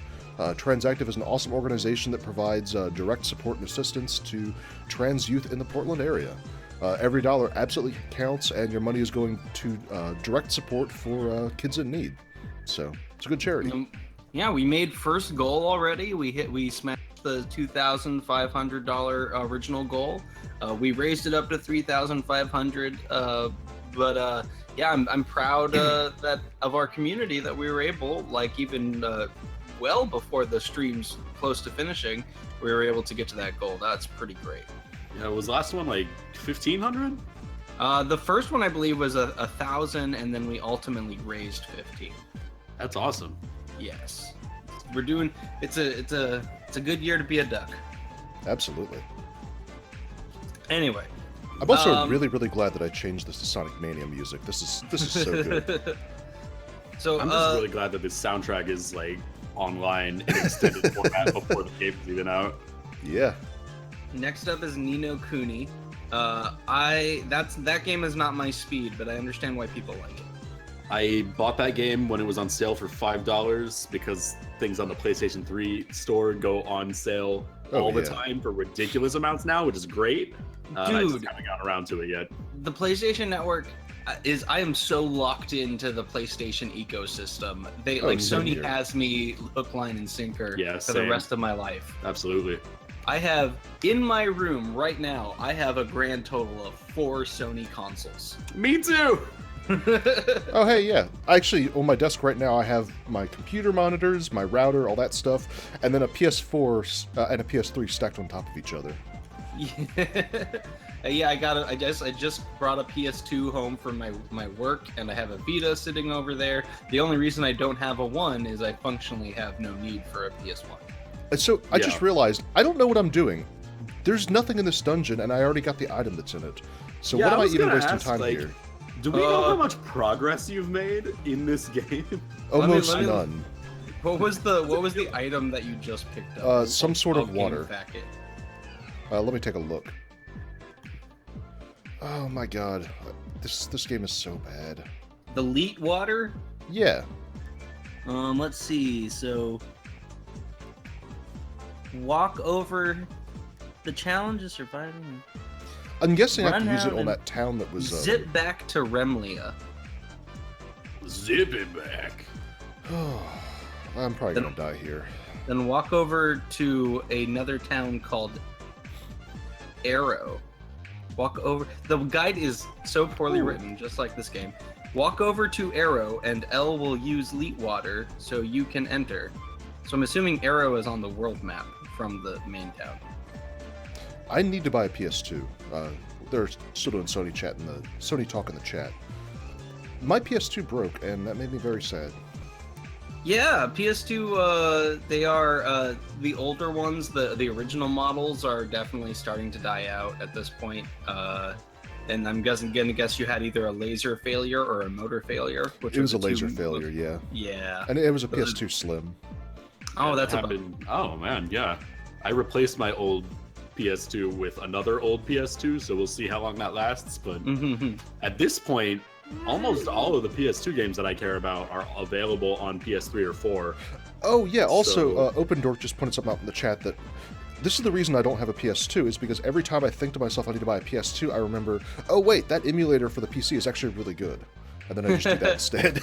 You know, there are like 2 games that I want to play, and I actually picked both of them up to play on this PS2 I just picked up that don't work very well on emulator. One of them is Kingsfield 4, and the other is Dragon Quest 8.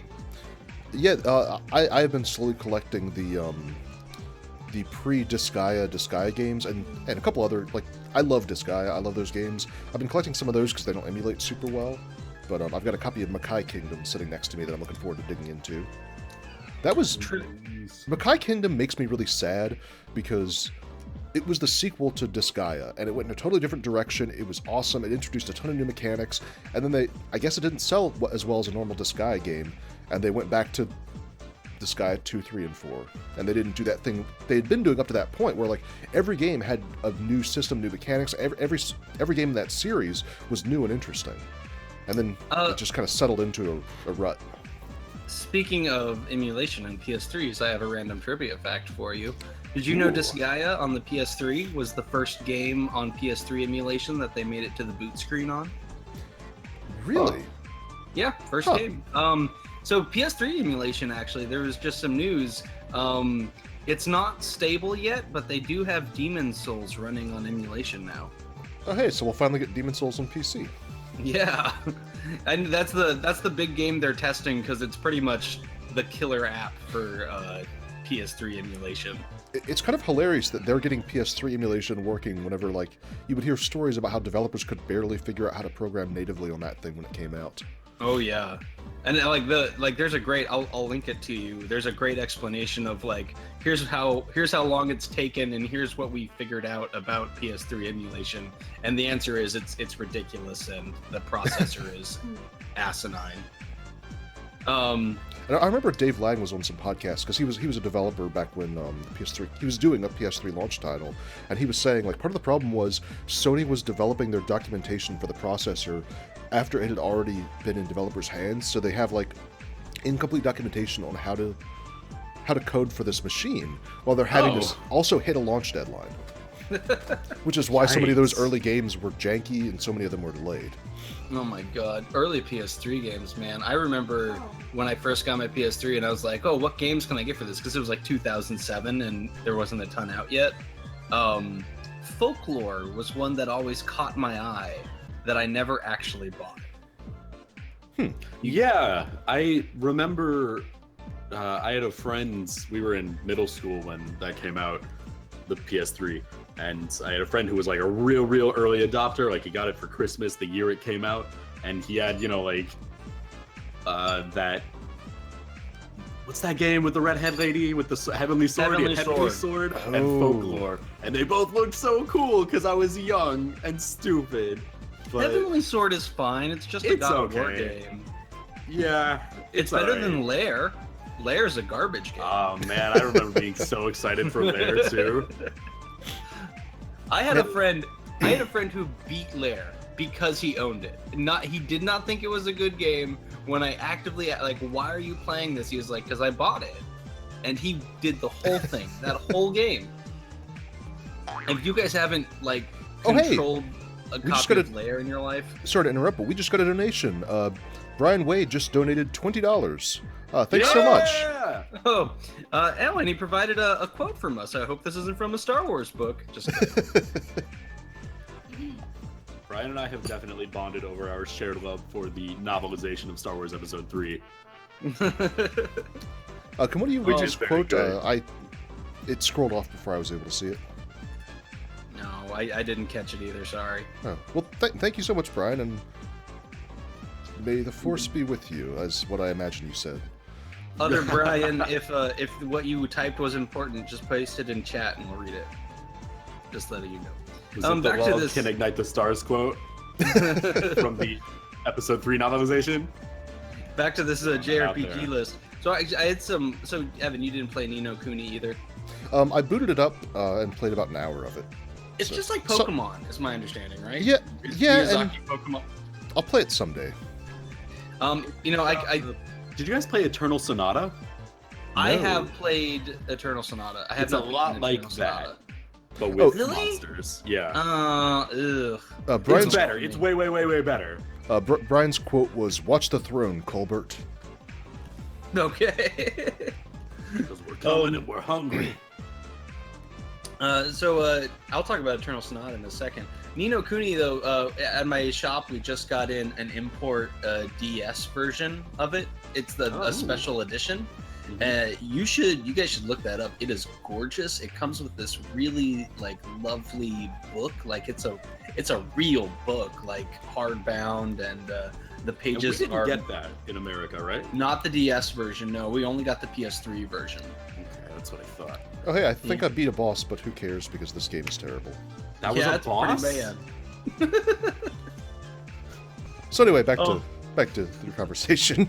So Eternal Sonata. So Evan, do you even know what this game is? I do not. Okay, listen, check this out. It's so Okay. good. So you know the composer Frédéric Chopin? Yes. Yeah, okay, so this game is about Frédéric Chopin. He's dying, and as he's dying, he has a very long fever dream that's a JRPG where he teams up with these JRPG protagonists. Wow. Oh my god, that's a good name. Oh, I love that. It is by far the most bonkers JRPG premise I've ever heard. Does he fight with music? Yes. I think he does. Oh, that's Actually, so also, good. All of his like party members are like anthropomorphic personifications of music. Oh yeah, they're named like Algoretto and like Huh. musical terms. I can't Yeah. remember them off the top of my There's head. Polka was one of them. Oh yes. Is then this a Salsa. PS2 game? Salsa was another. This Viola. is a PS3 game. Yeah. Oh, cool. I have a I believe functional you can even PS3. PSN this. Yeah, it's Anime as hell too. Is it a good game? Is my last Okay. question. it starts really good. There is Uh-huh. a huge difficulty spike about 2/3 through. Like it gets really hard. Gotcha. I never beat it. I got really far, but it gets very difficult. Oh, and he like knows that he's in a fever dream. Well, not at first though, right? Like there's like some amnesia. Yeah, but he puts it together, and then he's like, "Oh, this is purgatory, so I need to finish this quest so I can like go on to the afterlife." And then the other main character is like his dead little sister or something, and like she's the one who's like actually on the quest, and he's just like helping her out. Man, I wish I could remember. That game was so cool. Huh. Kind of. Yeah, Yeah, seems neat. it is definitely a noteworthy game, but not necessarily like best of all time game. Weird idea. Continuing down this list, we got Phantasy Star 4, which I played actually pretty recently. Phantasy Oh Star shit! is Hang on. What? In the chat, the death scene on YouTube is like 15 minutes long. The character keeps having flashbacks to the rest of the game. It's so long that they end up having a flashback to the beginning of the same scene. That's beautiful. That's awesome. Yeah. I love JRPGs. That's amazing. I could kind of take him or leave him right now. Yeah, we finally How- broke Evan. We how finally the- found an SMT game, This- Evan, that this was is- bad enough. I refuse to admit that this is an SMT game. This is not an SMT game. This is. Oh god. Oh, It's cool. on the SMT wiki. Let me talk to this horse. Okay. Yep, Just that a horse. moment. I Right. like. Oh wait, I'm gonna go back up because I really like that sprite. I like that that's just a tiny horse hanging out. Yeah, it's the It same is size smaller as you. than a human. Yeah, that is amazing. I don't That's like not horses, but I do like tiny horses. Fantasy Star 4, that is a good game. In terms of being a JRPG, say Fantasy Star also focuses a little too much on grinding, and in a weird way, because you don't really get, if you're 30 levels above the enemies in Fantasy Star, that doesn't necessarily make the game easy. Yeah. Because there's like, man, I just as sort of for funsies, I hacked my Fantasy Star save to 99 and took on the final boss. That is still a hard fight. That's awesome. I like that. You know, maybe everybody in this town lives in pyramids because we're all dead and this is hell. Yeah, sounds about right. I mean, it is the last Bible, so you know. After that, Chrono Trigger. Yeah, we agree on Chrono Trigger. I think all the like problems with Phantasy Star are just problems that every JRPG had for its time. Yeah, pretty Like, much. I think it is definitely one of the best one of those from the early 90s. It is very interesting that it actually expects you to actively engage with the battle system, which that's something I always appreciate. I But guess it's definitely the best early Phantasy Star game.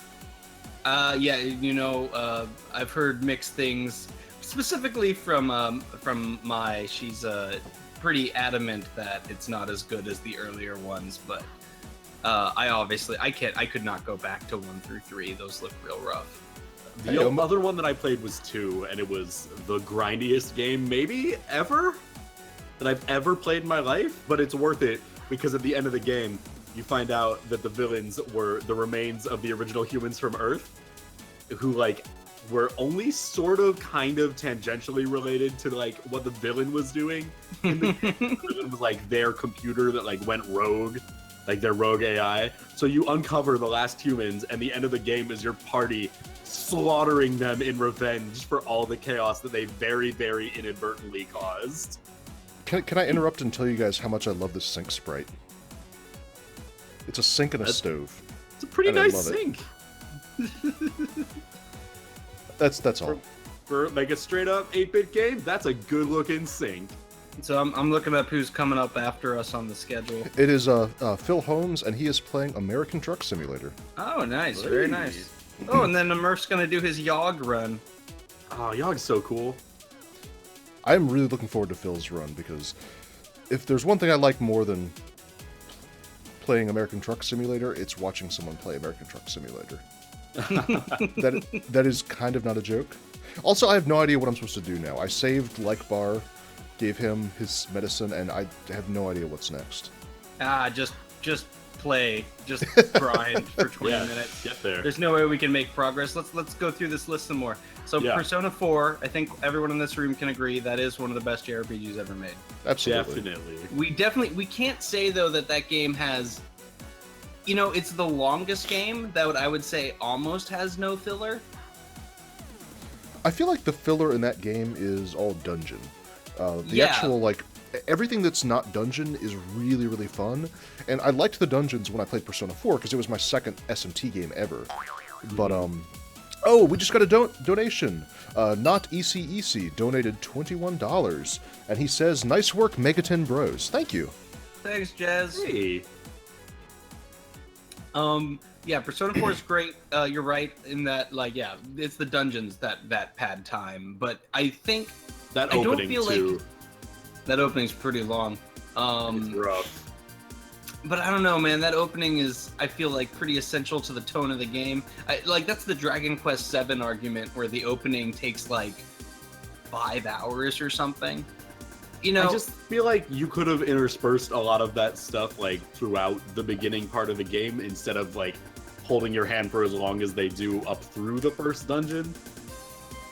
You're not wrong. You know what opening still pisses me off, and I don't even like this game anymore? Huh. Kingdom Hearts 2. Oh, what's that noise mean? Well, here's the thing. I love Kingdom Hearts so much. Here's the other thing. Kingdom Hearts is bad. The beginning of Kingdom Hearts 2 is really good. If you played Kingdom Hearts 358 Days Over 2, is not a good defense of that opening. Especially because that game came out after Kingdom Hearts 2. Saying you have to play kind of a shitty DS game that is a sequel to the game that you're playing to make the beginning make sense and be good. Ooh, a beehive. Is not a good defense. It's also like it expected you to play Birth by Sleep, or not Birth by Sleep, Chain of Memories. Well, yeah, it did. It definitely did. And that really pissed me off at the time because no one ever told me that Chain of Memories was an important game. Well, here's the thing about They're Kingdom all Hearts. important. They're all except fate coded. You could skip coded and be fine. We didn't know that at the time of 2. When 2 came out, that was only the third Kingdom Hearts game. Yeah. Now we are 10 games deep and 3 hasn't come out yet. Next year, probably. You are living a fever dream. That thing is going to come out in 2020 and you're going to like it. I will like it when it comes out. That's yes, true. you will. I'm indoctrinated and no one will ever change my mind. I love it. Guys, I have some findings to report. Okay. I think I discovered that this game has Demon Fusion, and I think it's a spell that takes MP. Oh, God. What? This game's Like the bar. worst. I hate it. I hate watching you do it. I mean, look at these awesome sprites, though. So, Evan, think we'll cover this for the show? I mean, I feel like we already have everything we need to cover it. Yeah, So no, if we want a free episode, just put this out on the feed as like our dump episode, also with unlicensed Sonic Mania music. At this point, I'm not even playing. I don't think this is real Sonic Mania music. I think I'm just playing some fans' remix of music that they're hoping gets into Sonic Mania. Oh, Brian Wade donated another $30. He says, "Do not test me, Greer." Not ECEC is. That's Jeremy Greer, right? yes, that's Jay. Okay, yeah. That is his nom de plume. Who's running the DuckSpring account? Because I That's agree with Sporky. all of their opinions. Sporky, you That's got good Sporky, taste. yeah. So next on the list, there's Final Fantasy VII. You know what, guys? Straight up, I think Final Fantasy VII is a good Final Fantasy game. I wouldn't even put it in the top 3. I wouldn't put it in the top 5, maybe. I just haven't I played enough think- Final Fantasy games to say. It would probably squeak in at number 5. Is the only reason I would not say that. Let me go through this here real quick. Oh Final yeah, Fantasy games. this is straight up normal ass Demon Fusion. It's probably Final Fantasy 9. Oh, this is good. I love this. Sorry, I love the look 12. of this guy. Sorry, I'll let you get back to the actual might be interesting 7. stuff. Oh, look at that cutie! Yeah, fusing some demons. It's an SMT game, I guess, which Like a reverse ice Sure. cream cone. That is a very boring animation. It's like a super Whoa! collider. Okay, hang on, it picked up. It's like a super collider where they're just like sort of, you know, two ships passing in the night until they suddenly hit. no, it's Gale. Hi, Gale. You look like a friend. Oh my gosh. Also, it looks like I can fuse demons that are unconscious, which is kind of nice. Oh, If that this is was nice. Devil Survivor, then everyone would be like, all the characters in the game would also be like, oh, look how cute Gale is.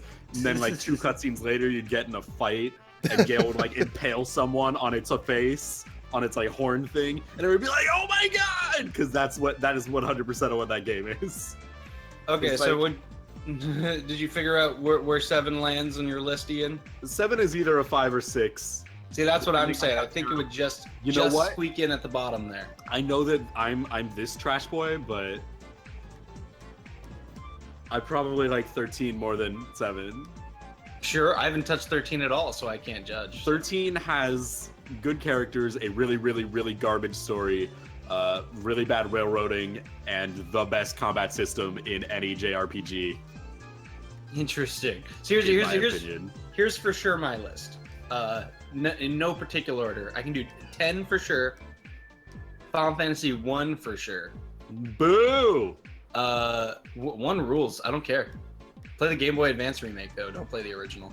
No, that's probably my problem. Yeah. The original is rough and some of the spells don't work. Yep. 6 for sure. Then I'd probably have to go with 4, then 7. And that's keeping in mind. I haven't played 12 yet. I haven't played 8 yet. I haven't played 13 yet. I haven't played 5 yet. None of those are essential Final Fantasies. I don't. And think. I'm only like halfway through 4 right now. 4's so good. It's pretty good. I really like it. It's interesting in the way that it kind of just shunts a party composition at you instead of giving you any kind of say in the matter.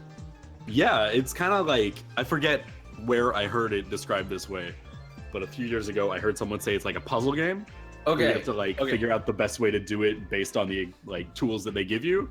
Okay, let me just say we had a big argument about this in the Watch Out for Fireball Slack about whether that's an apt description of Final Fantasy IV, because I didn't come up with that either. I parroted it from somebody else, and I couldn't actually defend that line of thought.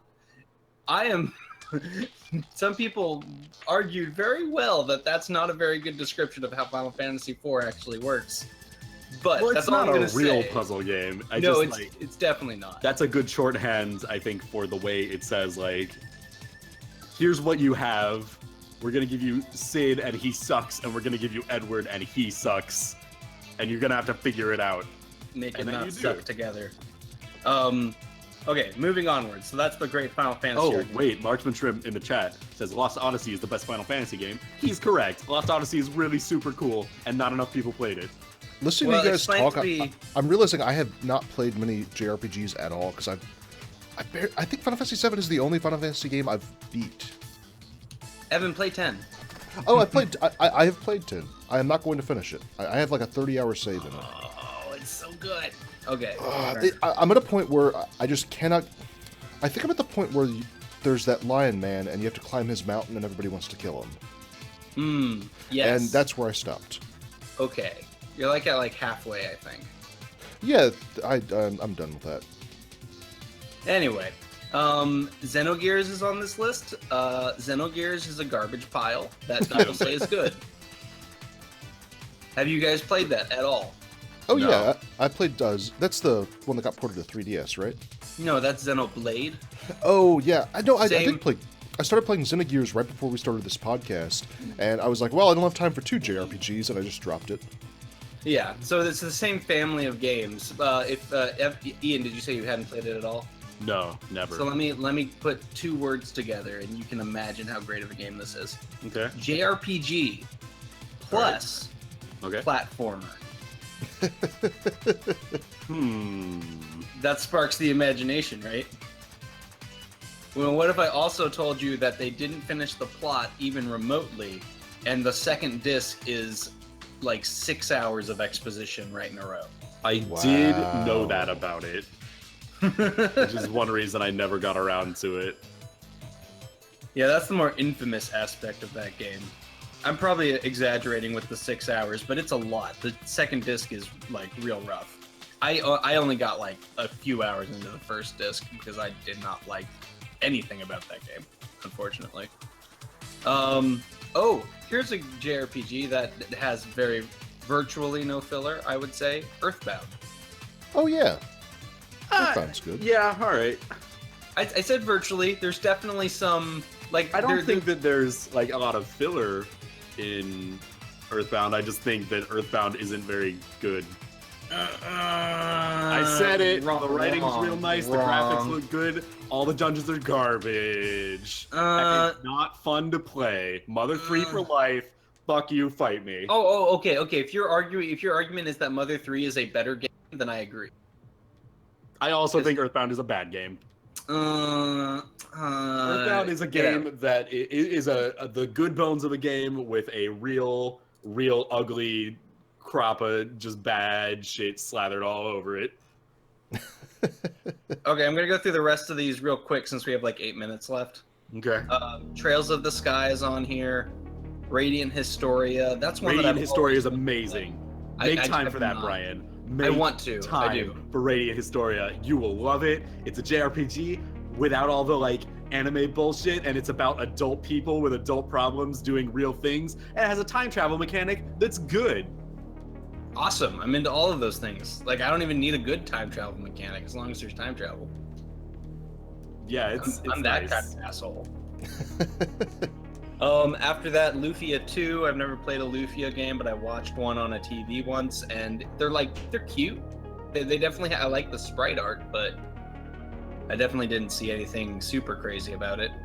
I always meant to pick up the DS remake of Lufia 2, and I just never did. Yeah. Suikoden 2 after that.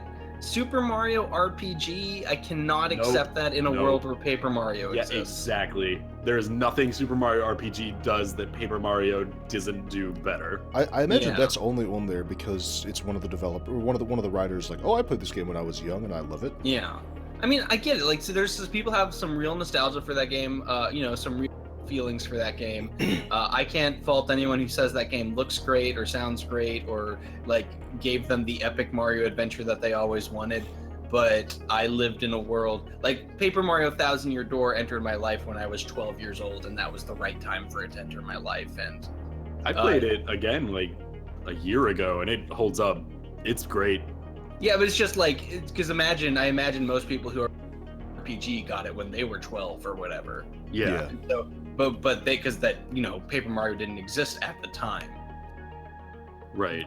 But just going backwards, I don't think it works as well as it does. This wall I'm looking at makes me really uncomfortable. I Is it don't a like. bunch of dick? No, it looks like I don't everything. Uvulas. Everything in this all these all these red walls look very intestine-y, and that looks kind of like a butthole. Flesh walls. But like I a like very, but like a very unhealthy one.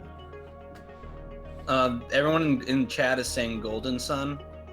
So let's take a moment to Oh, address okay. Golden Sun real quick. Let me tell you my experience with Golden Sun. Is it that you wrote down the 6-page password and found out you got one of the fucking digits wrong and you had to go back and rewrite the 6-page password? No, it's Oh, that's that mine. I borrowed it from a friend, but I borrowed Golden Sun 2. Oh no. And what they don't tell you about Golden Sun 2 is that Golden Sun 1 and 2 aren't two games, they're one game that's been split in half. So Golden Sun 2 picks up immediately after where Golden Sun 1 ends, and there's like no tutorial or anything. They don't tell you anything about what's going on. They don't tell you how to play the game. You're just playing Golden Sun Part 2. Yep. So I tried to play it for like 15 minutes, and I thought, that's crazy, and I turned it off and never touched it again. Okay, That's fun. we got just a few more JRPGs on this list. Final Fantasy IX is next. Yeah. I do Best like Final Final Fantasy IX. I do. I need to go back just- and replay that. My only issue, and I think I played it. I also, Ian, I think we were in pretty similar spots where we were both PlayStation kids, and we got this in 1999 or I whatever. wasn't a PlayStation kid. I Oh, was an really? N64 kid. I didn't play this until like 5 years ago. Oh, Huh. well. Okay, so I replayed it 5 years ago after visiting it a lot as a kid, and I never got past disc 3 as a kid. I hate the ending of Final Fantasy IX. How does it Do you end? hate the ending or do you hate the final boss? I hate the last disc and a half of Final Fantasy IX. Oh, okay. Interesting. Yeah, and there's that part where your whole party has to split up and you take on the dungeons 2 players at a time. Uh-huh. I hate that part. I hate that in any Final Fantasy game where they do that. It felt particularly mean in 9, I guess. Yeah, I think 9 is the most egregious one. And then basically from then till the ending, I didn't really enjoy anything it had me do. But Kuja as a antagonist was kind of shitty, and specifically Kuja not even being the real antagonist at the end felt like a carpet pull. He basically is. It's not like, oh, I pulled this out from under you and I was the bad guy the whole time. It's you resolve the plot and then another guy shows up and is like, hey, let's fight, and then you fight him. I guess that in my mind that's relatively similar. It's not Final Fantasy IV. No, it's not. So after that, Dragon Quest VIII. I haven't played all the way through Dragon Quest VIII, but I find it. I can't imagine it's that much better than like Dragon Quest IV. But I really like 4 and 5 and 9, but those are the only 3 that I've played. 4 is a really good Dragon Quest. Yeah. After that, I think Go I played ahead, go ahead, Dragon Evan. Quest. I think I played Dragon Quest 7. I played whichever one was on the DS, and it was a remake of an older one. It might have been 4. 4, 5, 6, and 7 all have DS remakes. Oh wow! I think it was 7 then. Or Yeah, well, that 7 was a might real fun one. might be a 3D. 7 like came out within the last year or so. Oh no, it wasn't 7 then. Yeah. Do you remember what happened in it? I could probably identify it. I remember everybody had accents, like Scottish accents or something. That's all of the DS games. Okay. unfortunately. It sent me to a tower to fight a horseman at the very beginning. A tower to fight a horseman. Did it have chapters? I think so. Then I think you played 4. Yeah. One of the party members was the king's daughter, I think. And she like busts through the wall and escapes. Mhm. Yeah, that's 4. Okay, yeah, I like 4. Okay, yeah, that's a very good one. So after It's- that was Final Fantasy Tactics. I have one thing to say about Final Fantasy Tactics. Yeah. There's a game called Tactics Ogre Let Us Cling Together that's basically made by the same people, and it's better in literally every way. I agree. That is on my list. It's It is like very good. a much more maturely told story without any of the dumb magic bullshit that takes over the second half of Final Fantasy Tactics. The gameplay's better, the characters are better, the art is better. It also looks amazingly sharp on the Vita. Yeah, it is does. a good looking game. So the last 2 in here are Kingdom Hearts 2 and Secret of Mana. And, A great game and a game I haven't played. Yeah, I have mixed feelings on both of them, but not the same kind of mixed feelings. Yeah. So it's about time to hand over to Fulms. Let's see if he's ready to take over. I'll go ahead and send him a message. Yeah, I hope that thanks. you guys enjoyed Ian's hot take JRPG corner. yeah. Thanks for joining us watching this bad, fleshy Game Boy Color game. It has been an absolute nightmare to play, but at least I don't have to think about it too much. Also, whenever you talk to a monster that has another monster, that you have the same monster in the party, it doesn't say, please take care of our it says, please take care of us, Mammoth, which is weird. That's funny. Phil needs a second. Okay, that's fine. I can keep saying controversial we can things vamp- about classic we can games vamp. people like. I can play this terrible game all day. Actually, Resident Evil 4 is bad. That's not true. That's not true. It's so good. You can't even say, like, it's more controversial for me to say that 5 is actually a pretty good game. Twilight 'Cause it Princess is. is my favorite Zelda. Your No, favorite, Resident Evil 5 really? is no. God, Jesus, no. I like Resident Evil 5 a lot. It's really, like, it's good. It is made to be played co-op. It's not a single-player game. Yeah, it's not as good as 4, but it's fun, and you fucking punch a boulder at the end of it and Yeah, break exactly. it with your regular human fist. I liked the boss fight where you're on a boat and the enemy is a giant monster lake Yeah. monster. Mm-hmm. It's a good time. Wait, that's in 4. Oh no, there's a you're on like a not like a tiny little fishing boat like a, Like on like a big fishing boat. yeah, it's like on a bigger fishing boat, and you're fighting like there's tentacles and they like come up onto the boat and smash you. That's in 5. Yeah, okay. I like that game. Almighty Squall in the chat says that the Game Boy Zeldas are the best Zeldas, and you know what? I think that's a pretty good opinion. Those are real good. The Oracle games I are need to good. get back to those. Sporky saying Phil is ready anytime, so I think we should probably. Cool. Well, yeah, we're ready to hand it over to Phil. Thank you so much for joining us, everybody. It was a lot of fun to talk about this game. It was not a lot of fun to play it, but I got to play some cool music, so that was good. Thank you guys so much for joining me. Always good to have you back on, Ian. Yeah, always good to be here. Yeah, so yeah, thank you so much for joining us, and if you want to listen to our podcast, megatenmarathon.com. We are supposed to be bi-weekly, but we're kind of frustrated with our current game. And as always, donate to the Transactive Gender Center of Portland, Oregon. They do awesome work. All right, thanks, and have a fun rest of the stream, guys. Bye.